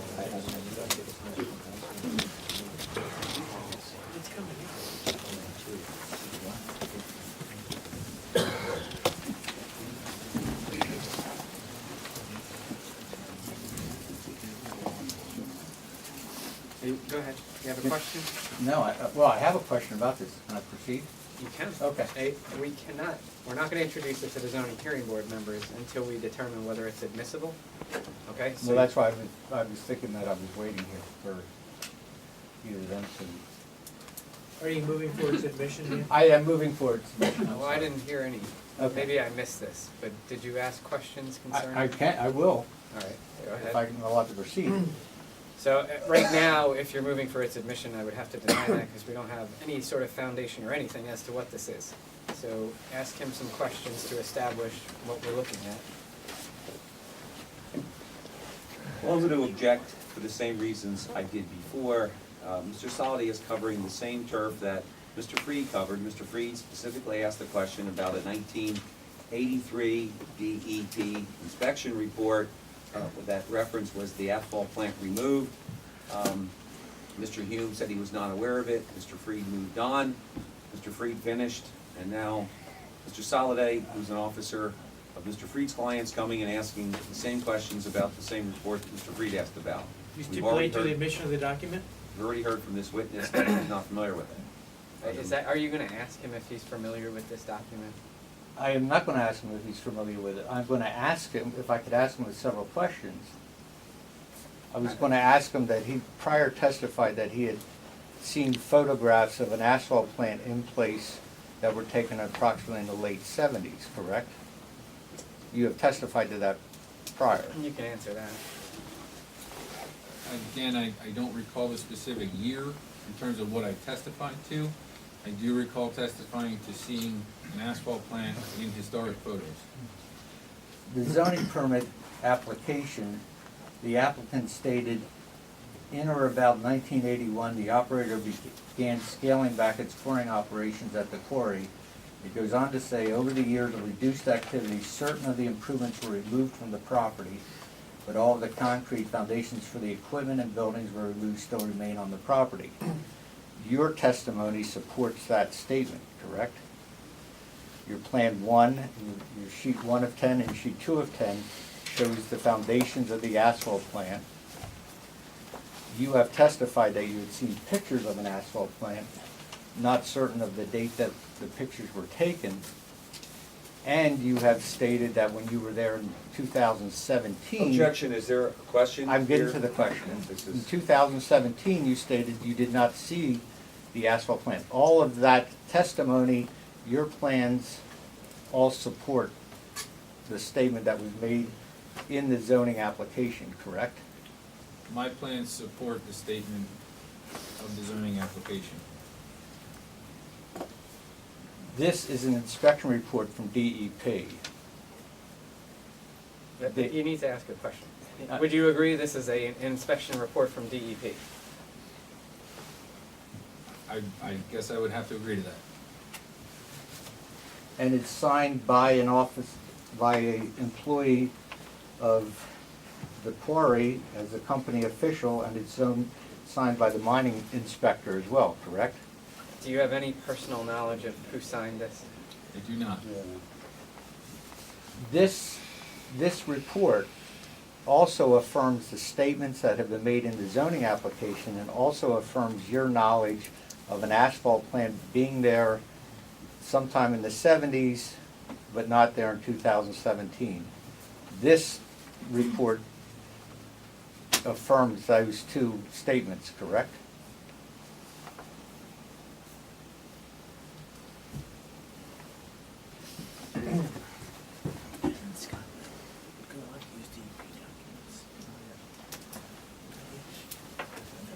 I can't confirm that based on this report. Do you have any knowledge of an asphalt plant being in place at the quarry after 1983? Have you seen any documents? Have you seen any production reports? Have you seen any shipping reports of asphalt being removed from the quarry operations since 1983? I don't know the specific dates. But have you seen anything after 1983 to support that asphalt was being produced? Again, I don't know the specific dates. I've reviewed historic photos and plans that show an asphalt plant. I don't have the specific dates, whether they were before or after 1983. Okay.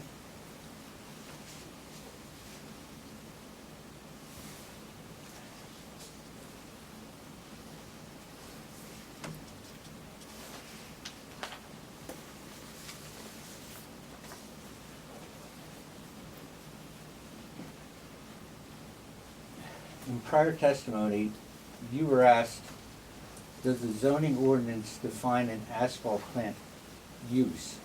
And your answer was no. But that was your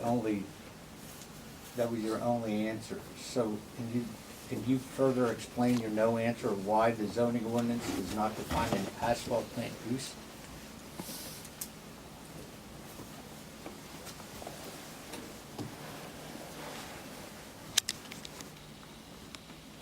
Is there a specific question that? You answered no to that question, and I've taken it right out of testimony. It says, does the zoning ordinance define an asphalt plant use? And your answer was no.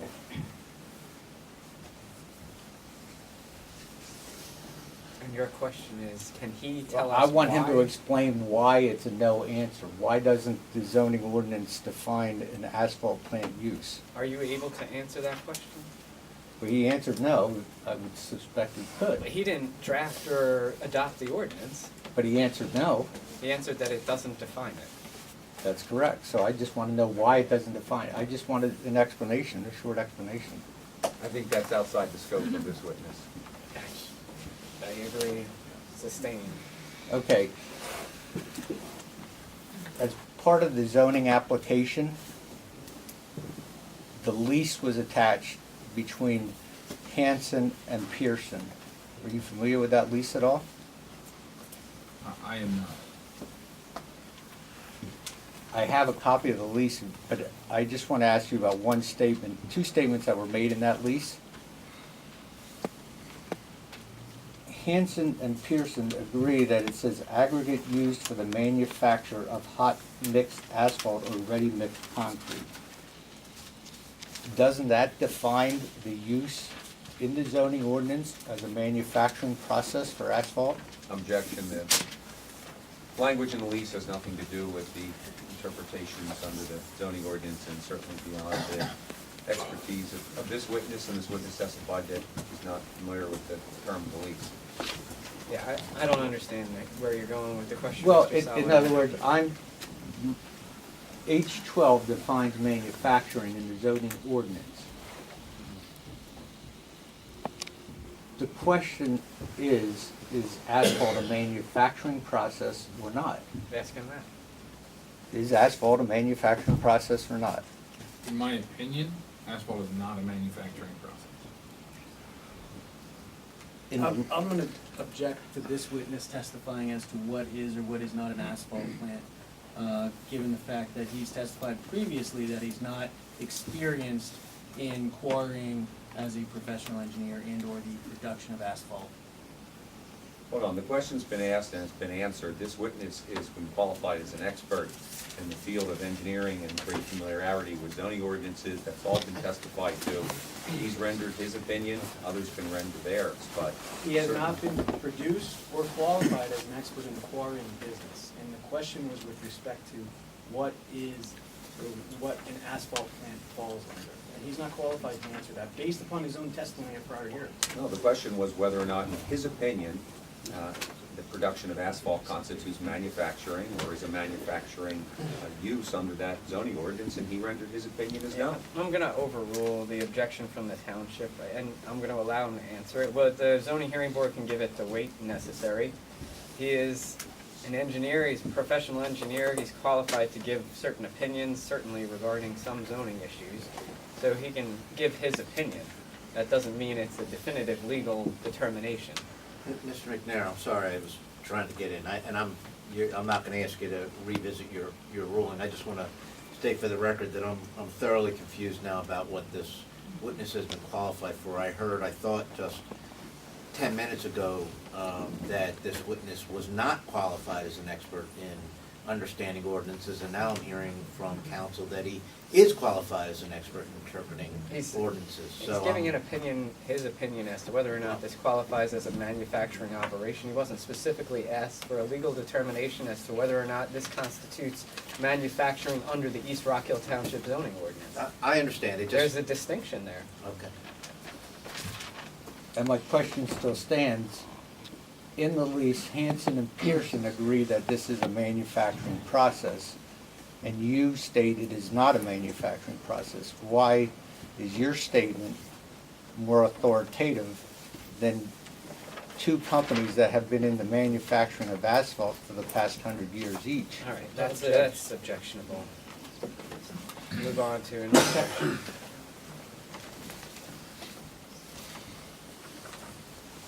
You previously had submitted a topography plan, correct?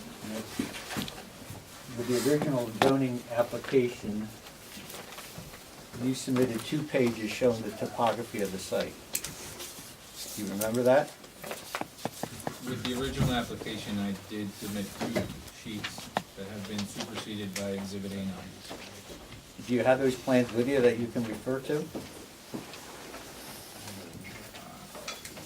I believe I do. I mean, I can give you a copy of, it's a black and white copy, but I can give you a copy of it if you need it.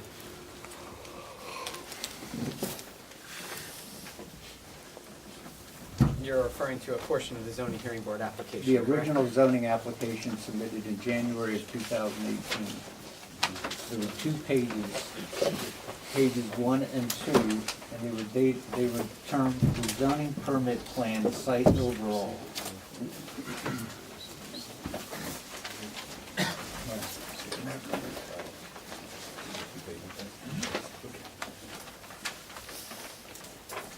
Yes, I have.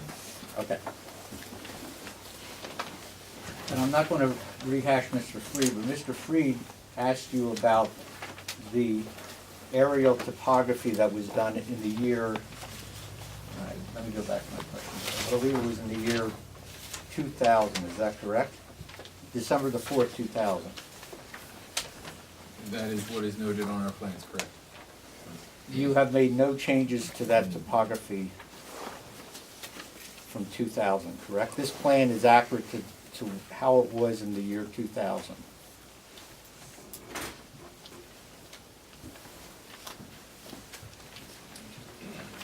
To the best of my knowledge, yes. Okay. If you notice the center of the plan shows no topography where I call it the lake is. Is that correct? It shows the cliffs. You can see the cliffs in the topography. You can see the approaches into the quarry pit. But where the quarry pit was a level site, correct? It shows the quarry pit, Filled with water. yes. So in the year 2000, the quarry pit was filled with water, correct? According to this aerial survey, it was filled with water. Yes? Yes, okay. Moving on from that, to the knowledge of you walking the site, was the quarry pit the only place where quarrying operations took place at the quarry prior to Pearson coming on site in 2017?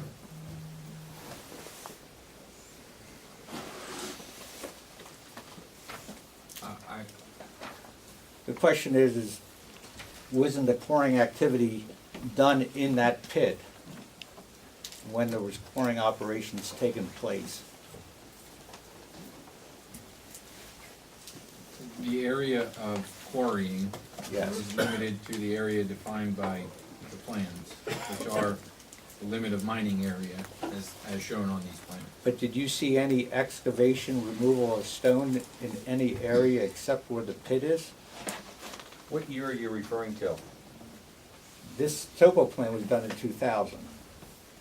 You're asking him back in 2000? No, I'm asking when he was on site in 2017, prior to Pearson beginning quarrying operations there, was there evidence of other pits that are not shown on this plan?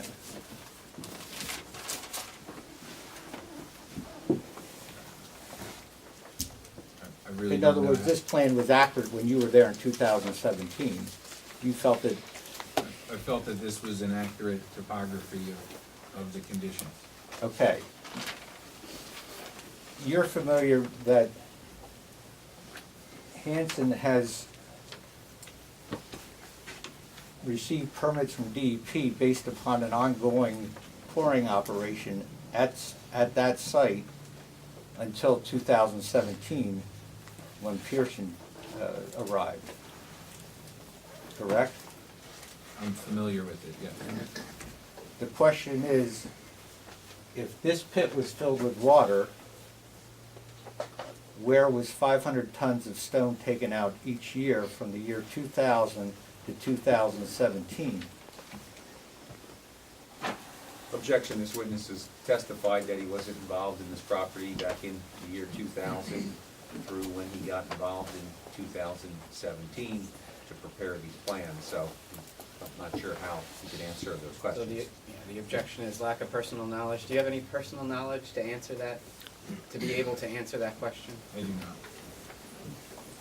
not. Your answer just a minute ago was that this topography plan was accurate to 2017, correct? Your question was if he knew whether specifically. I Hang skipped on, over that let me- answer. let me- Okay, I'm sorry, go ahead.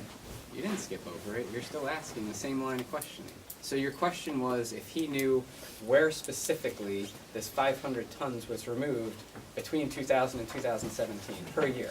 But 2 questions prior, We're talking about the existing question that's on Okay, the record. all right, go okay? ahead, yes. That was sustained. So now we'll move on to a new Okay. question. So, one of the prior questions was, is this topography plan accurate when he arrived on site in 2017?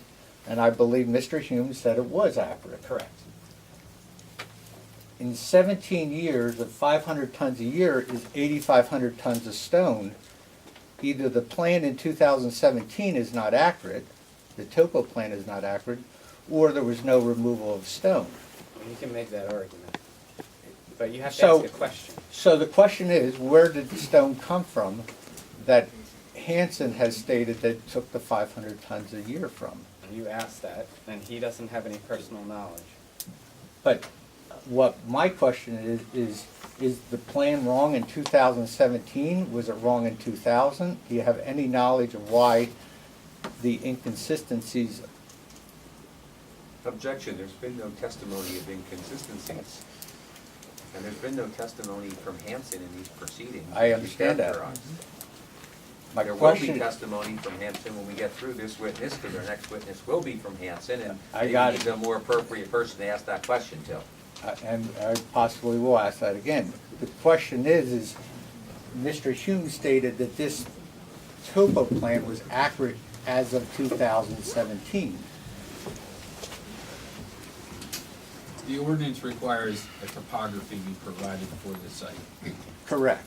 This client, we were provided with an aerial topography from the year 2000, which we felt was accurate enough to submit for the zoning permit conditions. But in that period of time, there was 8,500 tons of stone removed. I am asking you, where on the topography plan would 8,500 tons of stone have been removed from the year 2000 to 2017? That's all I am asking. And I can understand that you don't know, but that is the question.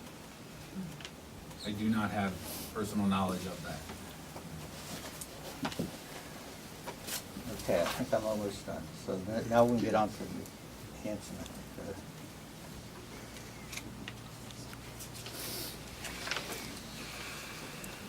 Mr. Freed handed you photographs of the entrance to the quarry, Quarry Road off of Rockhill Road, correct?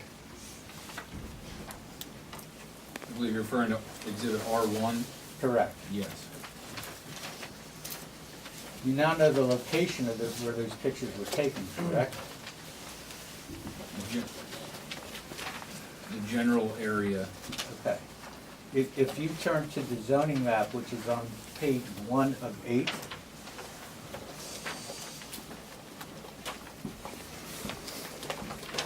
One of eight of which exhibit? these are the overlay plans Okay. showing the zoning district.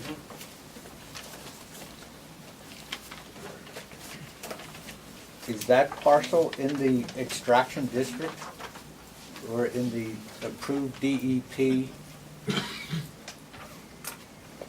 mining permit?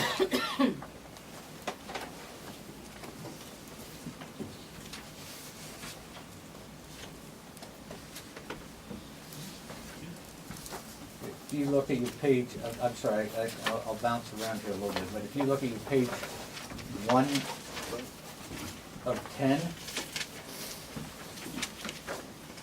Are you asking him about the road to get into the quarry? that's correct. Is that in the extraction district?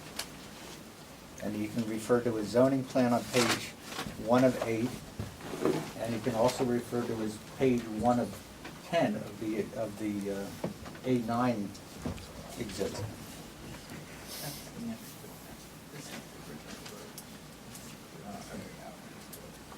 I believe I testified previously, the road that is shown in this photo, on the left-hand side is the existing quarry road as shown on our plan. Could the witness please be directed to answer the question that was asked? The question that was asked was whether or not any portion of the road is on a different parcel. No, is or isn't in the extraction district? Okay. He's answering a different question. Well, I don't think that roads generally have zoning designated with them. There's many roads on the map that aren't zoned. It's a road. I'm not asking about the road, I'm asking about the land clearing that is evident in the pictures that Mr. Freed submitted to you. You're not asking about the road. It's the parcel right beside the road that's owned by Milestone. Is that in the extraction district? The parcels beside Quarry Road, between Rockhill Road and the railway tracks, I believe are separate and distinct parcels from the quarry parcel. What zoning district is that They parcel are in? in the Resource Protection District. Thank you. And the development inside a resource protect? Stop. Would you turn that phone off, please? It's very distracting. Go ahead. I'm sorry. I lost my whole train of thought here. So the development in the resource protected area, is that permitted by a DEP mining permit? Objection, there's been no testimony regarding development in the resource protection area. The land clearing activity that took place in the resource protected lot owned by Milestone. This Was witness has that, testified that he wasn't familiar with that clearing activity. That was his answer to Mr. Freed's question. That was his answer. The question is whether or not there was a permit obtained in order to do that? Is that the question? I asked them if they were relying on a DEP mining permit to clear approximately 75 feet by 300 feet of. Do you have any knowledge of whether there was a permit regarding the clearing of that area? I do not have any personal knowledge. Again, I can surmise, but Nope. you've We're asked not me, gonna- you told me not to. No, We're not gonna have I don't you need you make to assumptions. surmise. So you have, I have no personal knowledge. okay, that's the end of my questions. All right. Are there any other, maybe we should take a break. We Yeah. need a break, Bob. It- All right, let's take a 5-minute recess. Mr. Soliday, you were completed with your questioning, correct? Yes. All We right. have no objection to the admittance of S5. All right, then that will be admitted.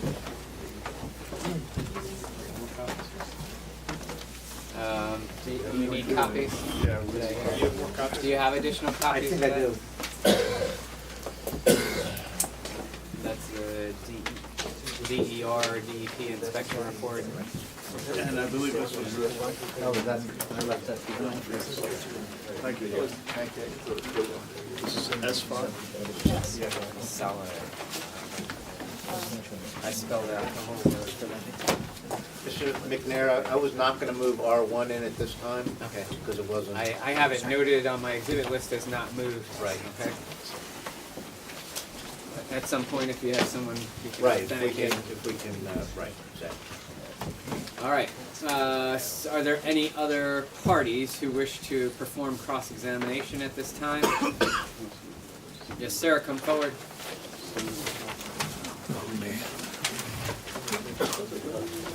You can grab a seat right here. Sure. If you wouldn't mind. Mine will be fast. I'm Todd Hiphoff, 29R, Rockhill Road. And Mr. Hippoff, you received party status, if I remember correctly, right? Yes, sir. In fact, your property is it adjacent to the quarry property? The alternate driveway right next to that driveway, correct. All right. Can you show us? Oh, yeah, I'm sorry. Refresh our memory. Upside down. Alternate road. So, This whole constitution?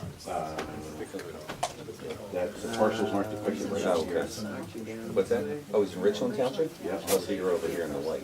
Sorry. Okay. Apologize, yes, sir. Gotcha.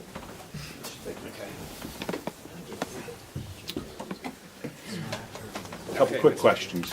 Go ahead. Are you aware that there was and is asbestos within the rock at the quarry? I am not aware of that. If there is, since there is asbestos there, would any of your plan submissions or mentality of how you went about your drawings or anything you've submitted change? For my drawings, no, Nothing from yours? no. Okay, that's all I really wanted. All right. Thank you.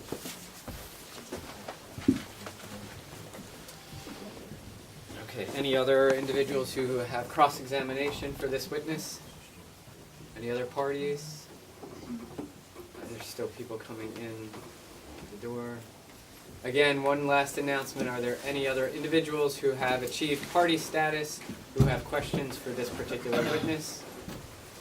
All right, seeing none for the record, Mr. Gunlock, we'll move on to the next witness. I have, Oh, do you have any redirect? Yes, I Oh, have sorry. redirect. Sorry about that. Yes, I would like a few minutes just to consult with him concerning the redirect. I would have done it at break if I knew that was it, but Okay. I wanted to make sure we were done cross before I did. All right. Can we go off the record now? Yep. Yep, go ahead. Scott? Do we have the opportunity to ask questions? Yeah. Let's let the witness. Yes, we do. It's all right with you, Mr. Chairman, I'll start. I'm gonna apologize up front. Since we've had so many meetings, I'm gonna go all over the place. So,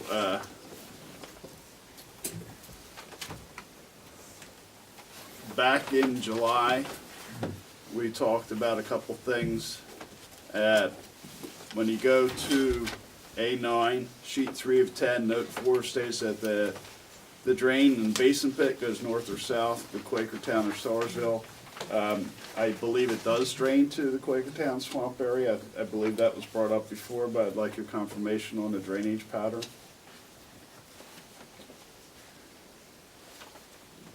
Sorry, sheet 3, note 4? Sheet 3, note 4. You're gonna make me pull it out, huh? Yeah, no, that's, yes, that is correct. Okay. It is proposed to discharge to the north, where the existing discharge point for the NPDS permit is. Okay. Another question I had. Sheet 3 of 10, note 9 states that the stockpile is permitted to be 100 foot in height, but the Bucks County Conservation District limit for stockpiles is normally 35. I'm assuming this is a mining restriction and not a conservation district restriction? Could you elaborate on that? Certainly. From an operational perspective, the 100-foot height requirement is actually in your zoning code.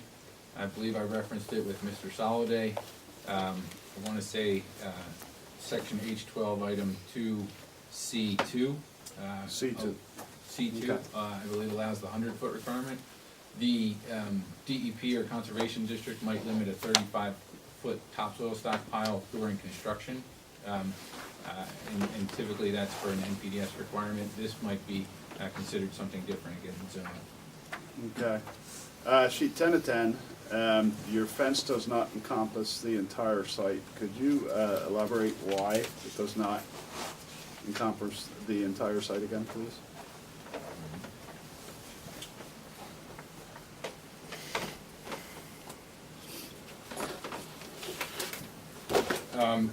In basic terminology, there was 2 gates that existed for the parcel. We looked at this as an existing quarry with an existing non-conforming condition with no fence. Our client was ultimately proposing to try and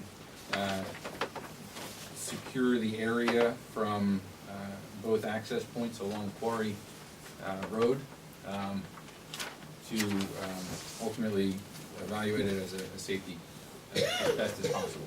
So it's an extension of the existing, but not encompassing the entire site, is that correct? Correct.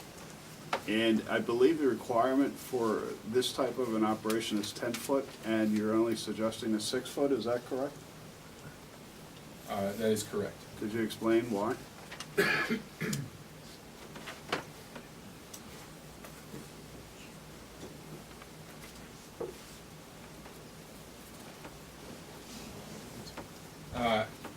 I believe, my recollection, I believe, I testified to a safety concern of the clients with 10 foot and the barbed wire. A client did not want to use that in that sense. Again, from a safety concern is my recollection. Okay, on the detail on sheet 10 of 10, you don't show any barbed wire either. That is correct. We, again, from a safety concern, the client did not want to put in a barbed wire fence. Okay. Could I just ask for clarification on what the safety issue is that the client did not like?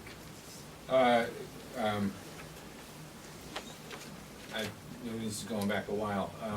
My recollection is that if you put up a fence, people are likely to try and climb it. And in this sense, a fence would have barbed wire at the top and someone could get hurt.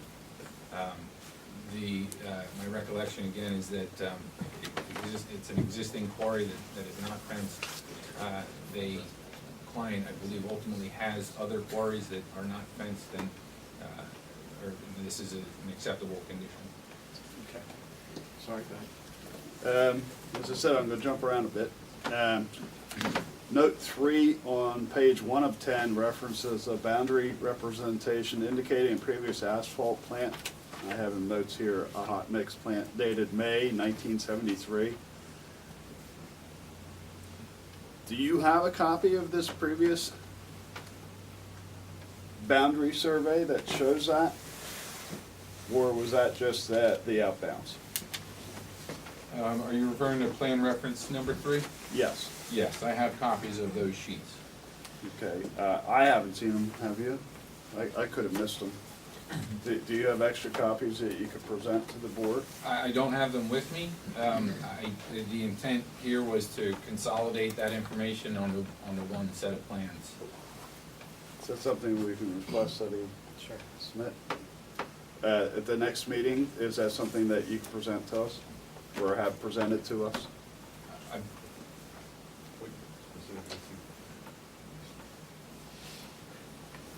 You're inquiring as to all the plans referenced under note 3 of plan references? Yeah, the topo, the plan reference represents indicated in previous asphalt plant from plan dated May 1973.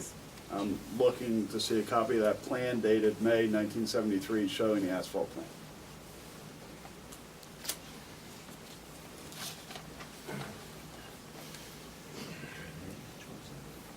So if you could locate that for the next meeting we have, give it to Mr. Gunlock, if he could present that to us.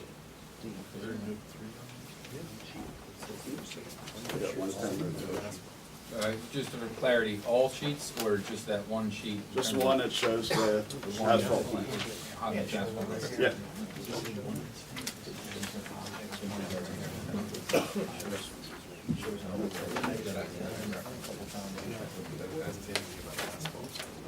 We've got it, Mr. West, if they can't come up with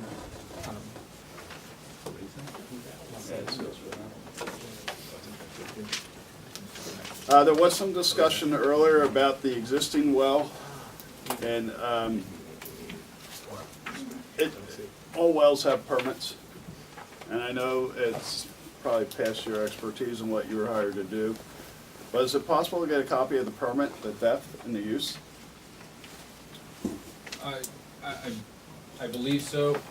Sometimes Bucks County Health Department doesn't have copies of all records, of all wells, but personally, that was outside of my scope. I believe it is possible. Is that something you could look into for the board? Certainly. Thank you. Just a comment, as I said, I'm gonna jump all over. Section 27.304, Section H12 says that the permit should be obtained on an annual basis. However, I do believe application was backdated for a 2-year period. Is that your understanding too?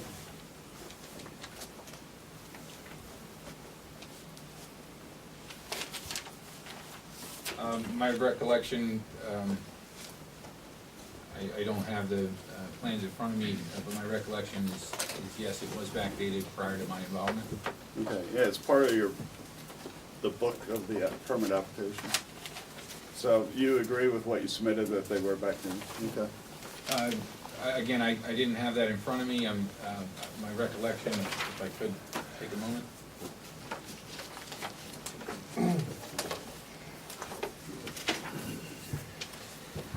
You're referring to the zoning permits that were issued by the township for 2016 and 2015? I believe so. I'm trying to look real quick. I didn't write down the dates, I'm sorry. These are documents that were issued by the township and signed by the township. We have the permits for those years. They do reflect the 2017 date of issuance. Mary Ann is probably the better person to ask the question about them, but they clearly reflect they were issued for 2015 and 16.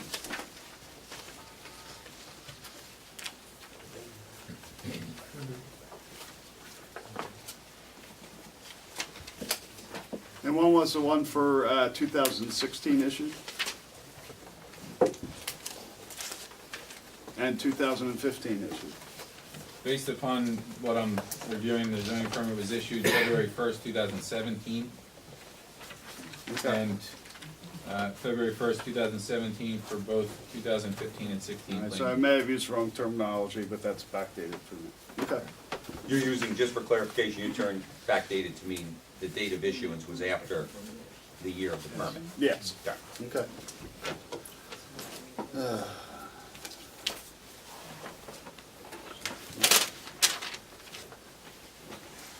There's been a lot of discussion about the MPDES permit and the water use. Does anybody have a copy of the MPDES permit? My next witness from Hanson, we're gonna run through all the DEP permits, including the MPDS permit, so it might be. So you'll best have saved copies for- at that time? Yes, we have full sets of all those DEP permits. Okay.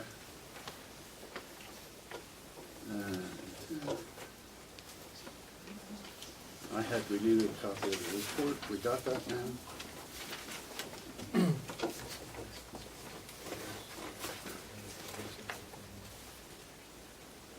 I do have a note here, but it's back in July, about tree removal ongoing within the mining area, and it was issued with a mining permit.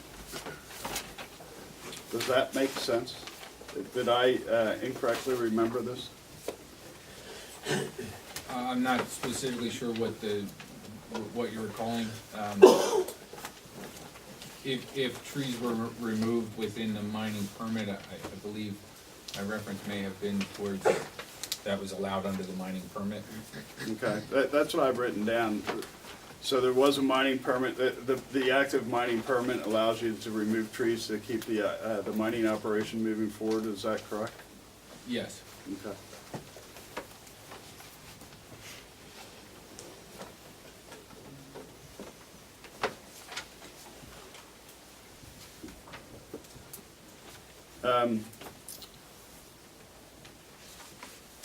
Again, forgive me for going back and forth. I have to reread my notes. Part of the discussion previously, back in July 12th, was about the fence not encompassing the entire quarry and questions why. And one of the feedbacks we got was that there were surrounding woods and other locations, and that you believe the client would be willing to add additional buffers, buffer planting should some of those areas be sparse. Is that still true?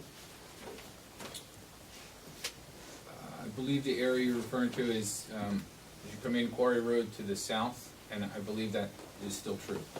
Okay, and if I wrote this down correctly, there would be signs posted every 100 foot where there's no fence? Yes, that's noted on plan sheet 10, I believe. Yeah, section 1C and 1D. Like I said, I'm jumping around, my apologies.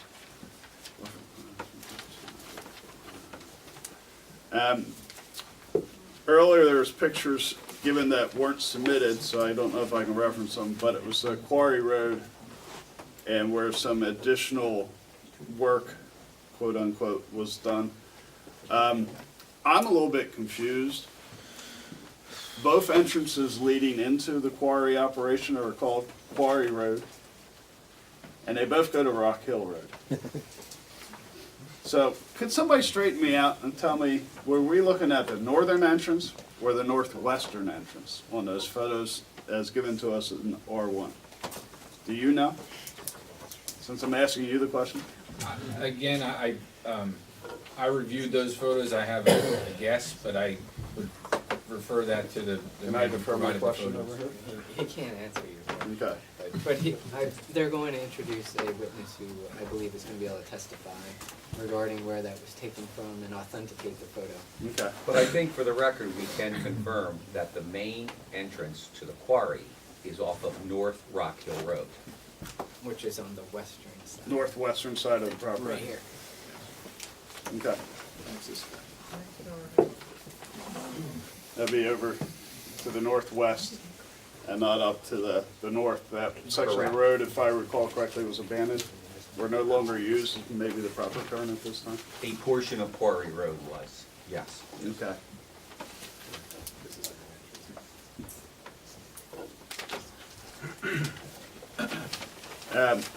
A11 was a document submitted where that portion of the road was vacated in January 6, 1975.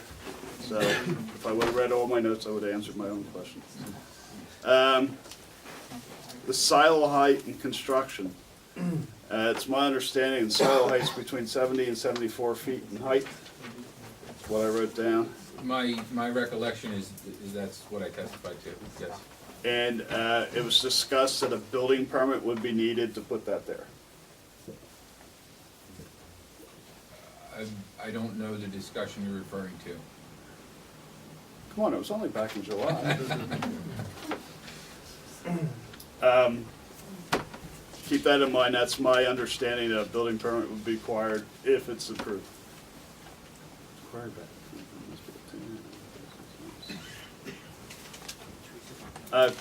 There's two offsets on these plans. One's the 200 foot and one's the 100 foot. Could you straighten me out on the difference between the two, please?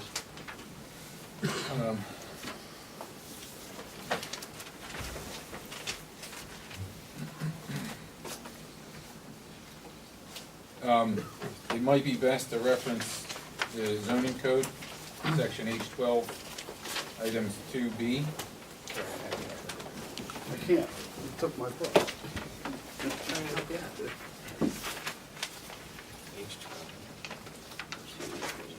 Okay. Item 2B indicates the 200-foot setback, and then item 2C,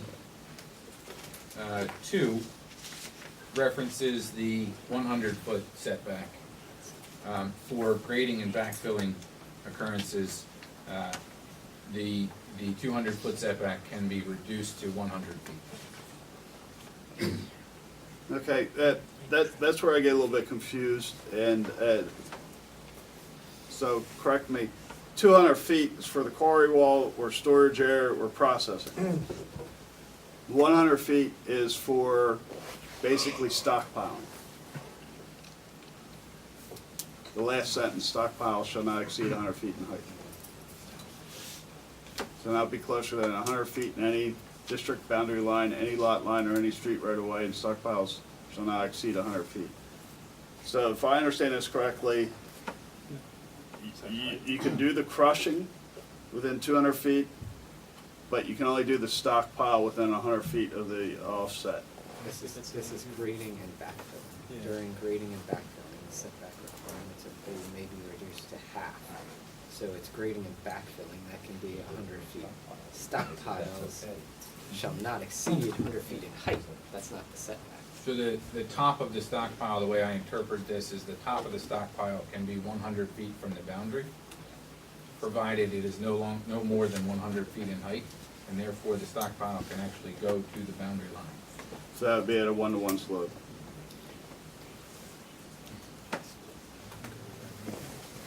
Which would exceed the 45-degree in angle.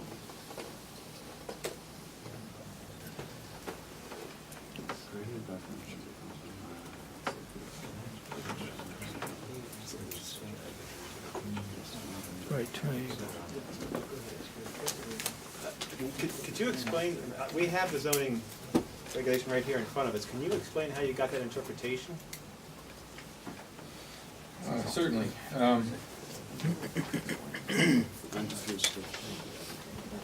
So approximately the fifth line, it talks about the 45 degrees in angle. That would ultimately be the 1-to-1 slope. Fifth line where? The subsection. 45 degree angle, okay. 45 degree angle, I'm sorry, line 4 of that subsection. And further down. You consider stockpile to be grading and backfilling?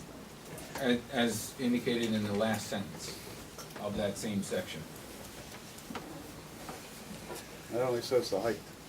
That just says the height of the stockpiles.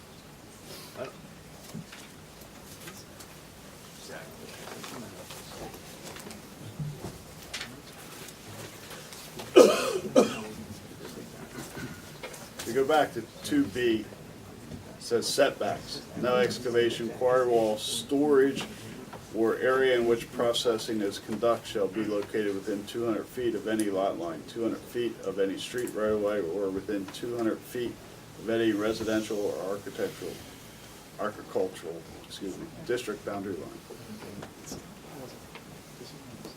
And then over further, it says 100 feet, but I take that as the slope of the stockpile and not the stockpile. How do you understand that?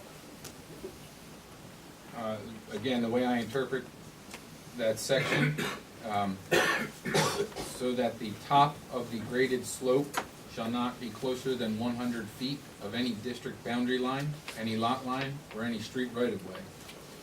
Therefore, the top of the stockpile is at 100 feet away from the line, and at a 1-to-1 slope or 45-degree angle would allow that stockpile to go to the boundary line. Okay, I don't agree with that. I think it means the toe of the slopes can go to 100 feet, not the top of the slope. But Excavated slope, you're talking about. when you stockpile, you have the top and the bottom, what's called a toe. The toe could be within 100 feet, but the top couldn't have the top, the way I understand it, within 100 feet, because it has to be straight down. It's just my interpretation.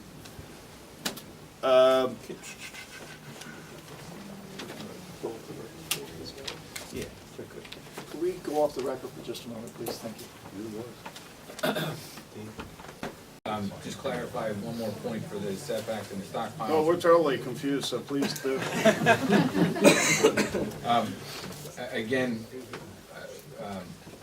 we feel that this is an existing condition. Stockpiles existed in this location, and what we proposed on this plan is showing the stockpiles at 100 feet, the top of stockpile at 100 feet minimum from the property or setback lines. So we are meeting the existing condition and the ordinance as stated. In all due respect, I'm going to ask that same question to the township engineer. Understood. In your professional opinion, is your professional opinion that the stockpile is the same as grading and backfilling? In the interpretation of this code, yes it is.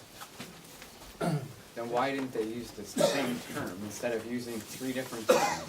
I mean, you have to read this and interpret it under statutory interpretation principles, and it says grading and backfilling, and then the last sentence says stockpiles. Yeah, I know. So it would suggest that those are 2 different concepts, right?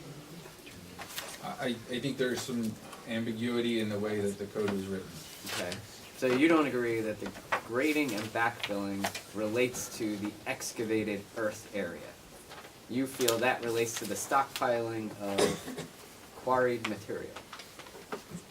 I feel that stockpiling is part of grading and backfilling, or can be part of grading and backfilling, but is not necessarily always classified as grading and backfilling.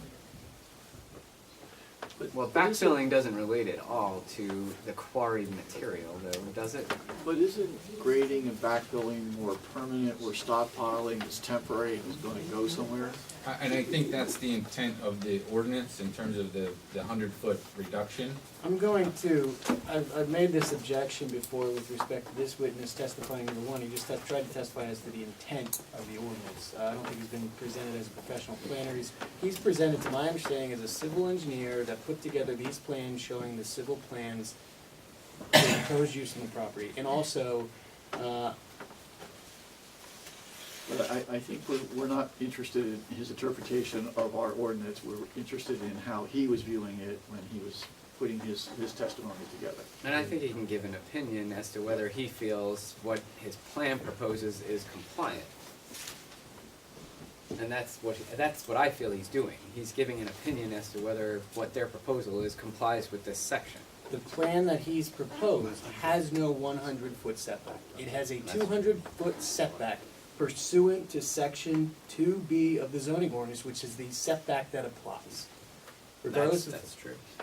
Well, There's that's no not one- true. That's not there's true, no because our 100 argument is that this quarry was here and operating before there even was a zoning ordinance, and was operating in those areas. And he can- And we have additional photos to show to prove that. Right. So I'd say wait till all the evidence comes in, and you'll see that all these areas were quarried for 100 years. But there's no depicted 100-foot line is the point I think Mr. Armstrong's making. There's a depicted 200-foot line. Right. But there's not, and I understand your argument with respect to non-conforming use. The point is, there's just not a depicted 100-foot line. I am going to allow him to give his opinion as to whether he feels the plan complies. And certainly, township can present evidence otherwise. And if I could just respond, that I think that he was qualified in the field of land planning and civil engineering, and this is what he does, is he reviews ordinances and he renders opinion. Just like Mr. Bala is gonna review and render opinion on behalf of the township, that's what he does as an engineer and reviewing ordinances. So I think that is permissible for both these gentlemen to review and render their opinions. response to Mr. Gunlock, if we look at the transcript, I am positive this witness testified that he has no experience in quarrying, no engineering experience with respect to quarrying, and I believe he was only proposed with respect to the civil engineering and the plans submitted, not in land planning and zoning. He was. We can look at the transcript. Sure, he was offered as an expert in the field of land planning and civil engineering. He does land planning. Land planning involves reviewing ordinances and preparing plans. That's what he does day in and day out. That's what a zoning plan is all about, reviewing an ordinance and laying it out. I don't see what we're arguing over here. No, This is his opinion, and every other witness that Mr. Armstrong calls can render their opinions. I agree. I believe he can give his opinion concerning, when he's qualified as a professional civil engineer, I believe he can give his opinion as to whether or not the plans he's proposed comply with this section of the zoning ordinance. Mr. McNair, am I correct, though, that it's ultimately in the province of the zoning hearing board to determine what the ordinance means? Absolutely. I'm certainly not suggesting that there couldn't be other witnesses, professional engineers or otherwise, to testify to the contrary of what his opinion is. And that, yes, it will ultimately be up to these three members to decide that ultimate issue. Do you have any other questions, Dave? Yes, sorry I do. No need to apologize. I'm just making some notes.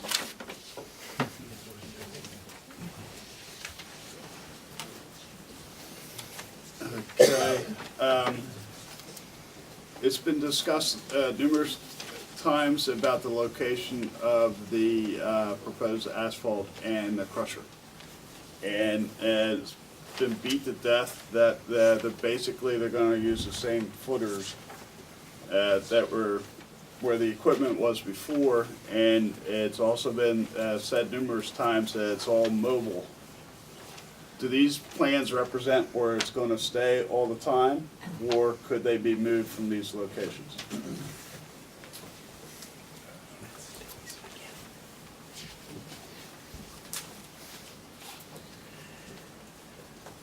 These plans represent where they are supposed to stay all the time. But I believe that they could be moved since they are mobile. Okay. Is it safe to assume if the asphalt plant was approved, that is probably the one thing that wouldn't move? I would believe that that stays where it's intended to be, yes.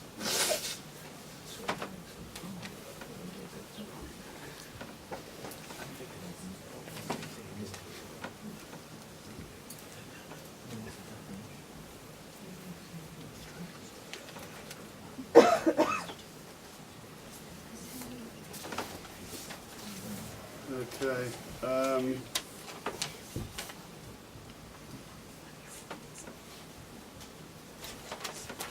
The topo, you stated previously that the topo was done in 2000 by a flyby, and the field survey on the buildings was done also by the same topo?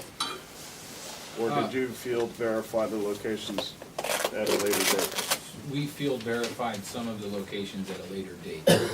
Okay. Do you recall which ones? All the ones shown? Most of the ones shown? I don't recall specifically. Again, some of the foundations and things, I believe Scott pointed out in one of my discussions that one of the foundations had moved slightly or shifted, and that was one that we picked up, you know, that changed from the year 2000 to what we verified. Okay, on sheet 2 of 10, you have a note in the northwestern corner, relocated scales and trailers. How did you know they were relocated? Again, in December, when I visited the site, there were scales and trailers on the site, and they were relocated to this location. So that they weren't there when the topo was done in 2000? Correct. Okay.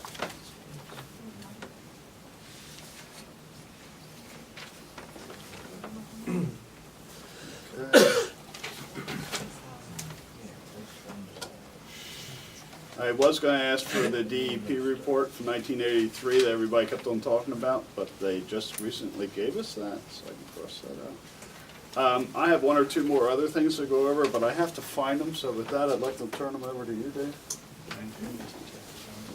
I only have one other question. I know repeatedly you referred to 1973 and 1980 drawings and whatnot. Mr. Watt just requested a copy of those drawings, but I believe you've also referenced some photographs, some aerial photographs that you used.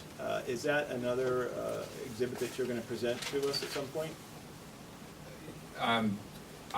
For me to present them, no, but I believe that our client, I believe that my attorney is planning on submitting those. I believe the request was made actually back in July, and that it was agreed that they would be presented, but I have not seen them yet. The historic aerial photos that you're referring to? Yes.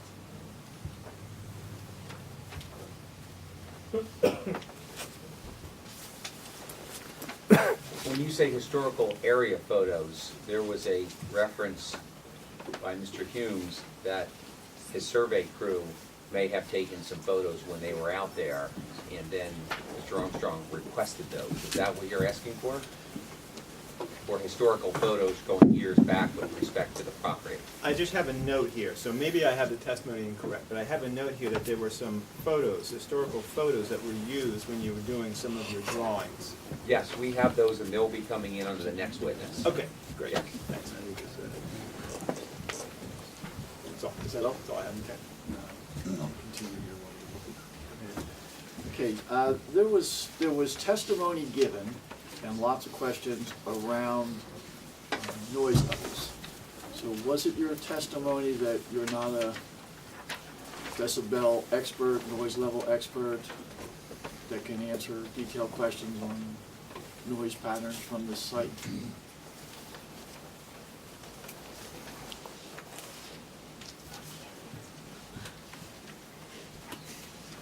I don't claim to be a noise level expert, but I believe the intent was to continue to proceed forward.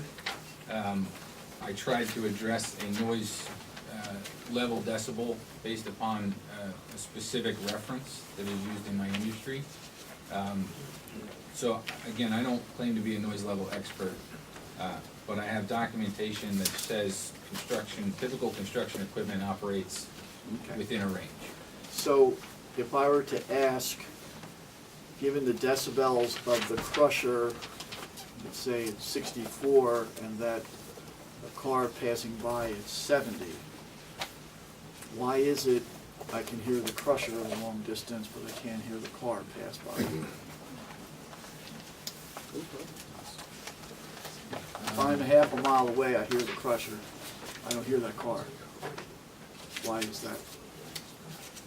I'm sorry, in terms of if you heard the car at 70, then you would have heard the car. No, the rating was 70. So a car passing by, the testimony was that it registered 70 decibels. The crusher, from the same point, registers only 64. But if I'm a half a mile away and I hear the crusher, why don't I hear the car? I don't have the specific answer. No, for and I'm sure it has to do with types of noise and dispersion and all of that. But that was my question, so that kind of question, you don't have the knowledge to I answer. do not. Okay. Same question on the water runoff from the property. Are you the right one to answer questions on detailed wastewater, water runoff, or will there be another witness that provides some direction on that? I believe there will be another witness that provides direction on that. Okay. Same question on potential fumes from the site. Again, another witness, I believe. Okay, thank you.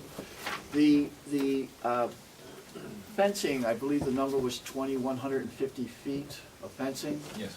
What percentage is of that, of the total perimeter, do you know? I do not know off the top of my head. I could certainly get that number for you.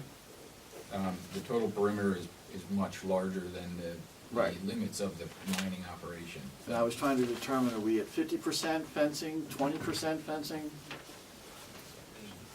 In terms of, if you would like to visually see it, on sheet 1, the property line is noted. And, Right. and you can kind of see how much it is. I don't want to estimate a percentage. Okay, but that is, could you calculate that for us and provide that back? I could. Not tonight, but, okay.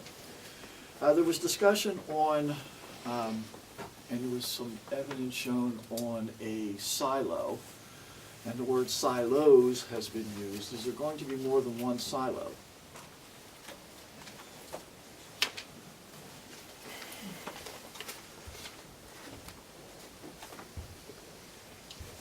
If you refer to sheet 6, there are 3 silos. Okay, are they all that 70 to 74 height? I believe so. Okay, are they all used for the same purpose? Yes.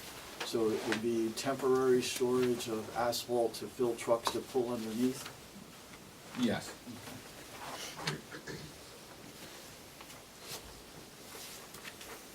I'm gonna let you switch back over as I go through my next couple pages. Okay, sheet 3 of 10, note number 4 states that the water in the quarry is to be drained.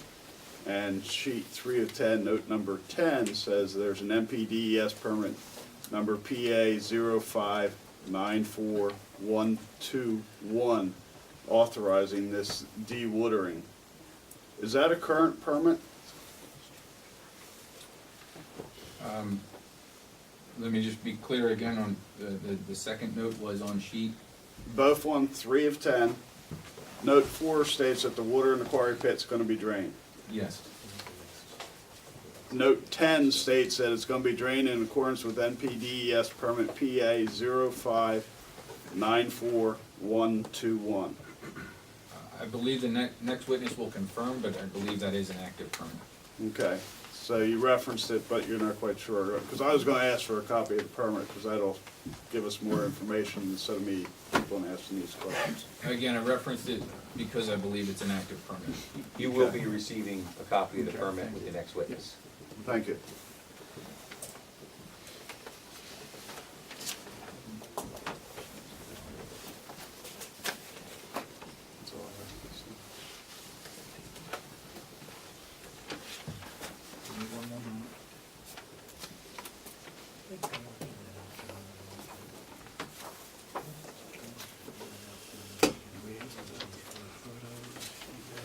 question? I believe at one time we talked about the hours of operation.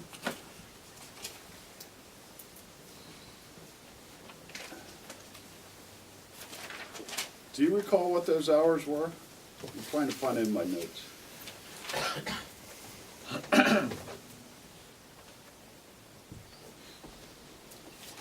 While you're digging for that, if I can.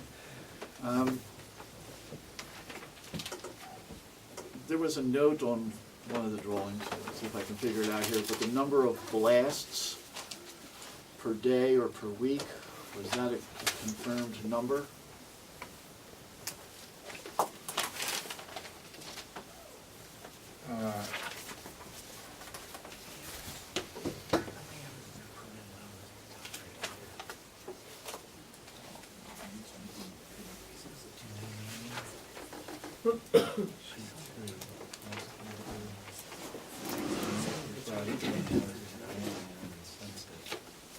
I believe you're referring to note 11 on sheet 3.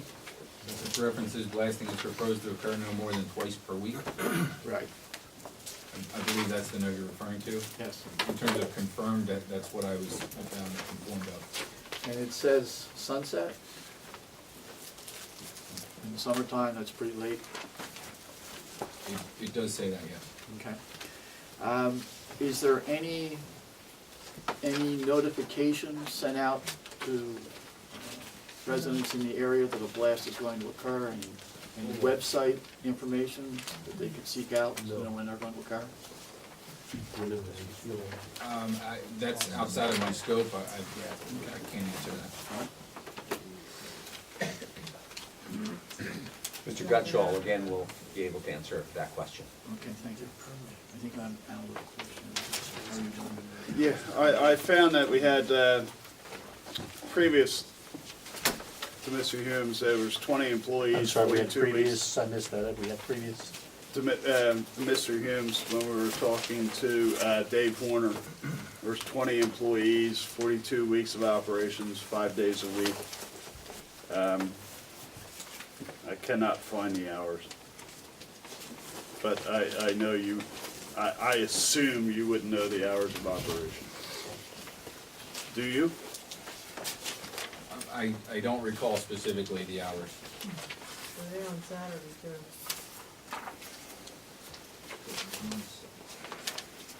Okay, I have no further questions at this time. Dave or John, any other questions? No, we're good.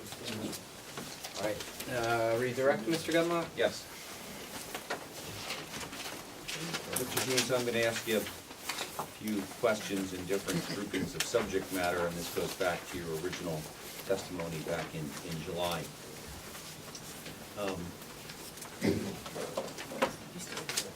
And the first topic is the scope of services, and these are some questions that were asked from Mr. Armstrong.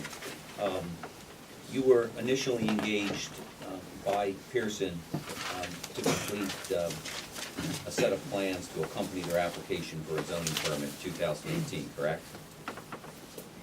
Correct. And you were the engineer assigned to that project? Correct. And Township Zoning Ordinance Section 304H12 sets forth the scope of the plans to be submitted with that zoning permit application, correct? Correct. And did you personally perform this work in accordance with the referenced zoning ordinance section? Yes. And in your professional opinion, did the plans you completed and filed with the township back in December of 2018 comply with the zoning ordinance requirements? 2017. Yes, 2017. Yes. And have you previously done this type of work, that is design plans for clients to accompany applications for zoning permits? Yes. And what type of uses have you done this for? All types, industrial, higher education, residential, commercial, and now a quarry. Now, you did acknowledge to Mr. Armstrong that you don't have experience in performing a design layout for a new park, correct? Correct. You've never done that before. Correct. Did your lack of experience with the design of a layout for a new quarry impact the work that you did here for Pearson in preparing the zoning plans? I don't believe so. And why is that? And ultimately, I looked at it as any operation. I was given a set of parameters in terms of, entry points, where vehicles needed to circulate to and from, where truck access points needed to be, safety measures, things of that nature, and ultimately laid it out with the client with that knowledge. And in your opinion, did you do that work in accordance with the requirements of the H-12 for the completion of zoning plans? Yes. Now, Mr. Armstrong also asked you about the work you did to perform the overlay plans. Do you recall that? Yes. And you had referenced your use of these plans, or your preparation of these plans from information you obtained from the Bucks County Planning Commission and the township. Is that correct? That is correct. Is it common to use existing plans that are provided by the County Planning Commission and a municipality when completing these types of overlay plans that accompany a zoning application? Yes. Why is that? It would be a fairly large undertaking for any client to analyze a 1 mile radius of any site. So we utilize County Planning Commission type information to make it a little bit more apparent. Is it fair to say that the purpose of these types of plans is to get a general overview of the type of features surrounding a property? Yes. Is it also fair to say it's not to get an exact location of the uses and features like you would if you completed a survey? I believe so. Would it even be feasible to complete a survey of all the properties and features within 1 mile of this quarry? It would be a very huge undertaking. And would you agree that would be an undertaking that an applicant wouldn't do to get a general overview within 1 mile? I would agree with that.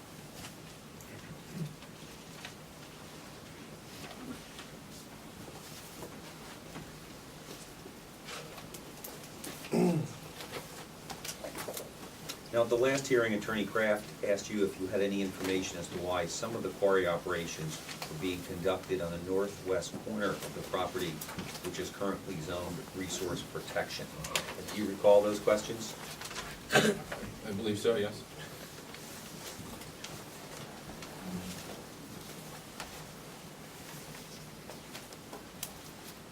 Let me refer you to the township zoning map, which is already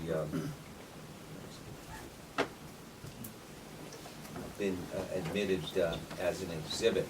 The current map, Mr. Gunlock? Excuse me? The current map? Yes. Okay.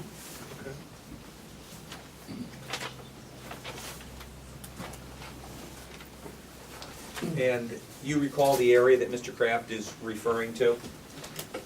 Yes. And that is located, some of the activity, as reflected on your operations plans, are shown being performed within the area zoned RP, correct? Yes. Okay. Now, let me show you the original zoning map from the first ordinance in East Rockhill Township in 1970, and offer to mark this as exhibit A2A if I could. A2 was portions of the 1970 zoning ordinance, so I think it'd be appropriate to make this A2A. Do you have copies of that hand around? Yeah. The old zoning map.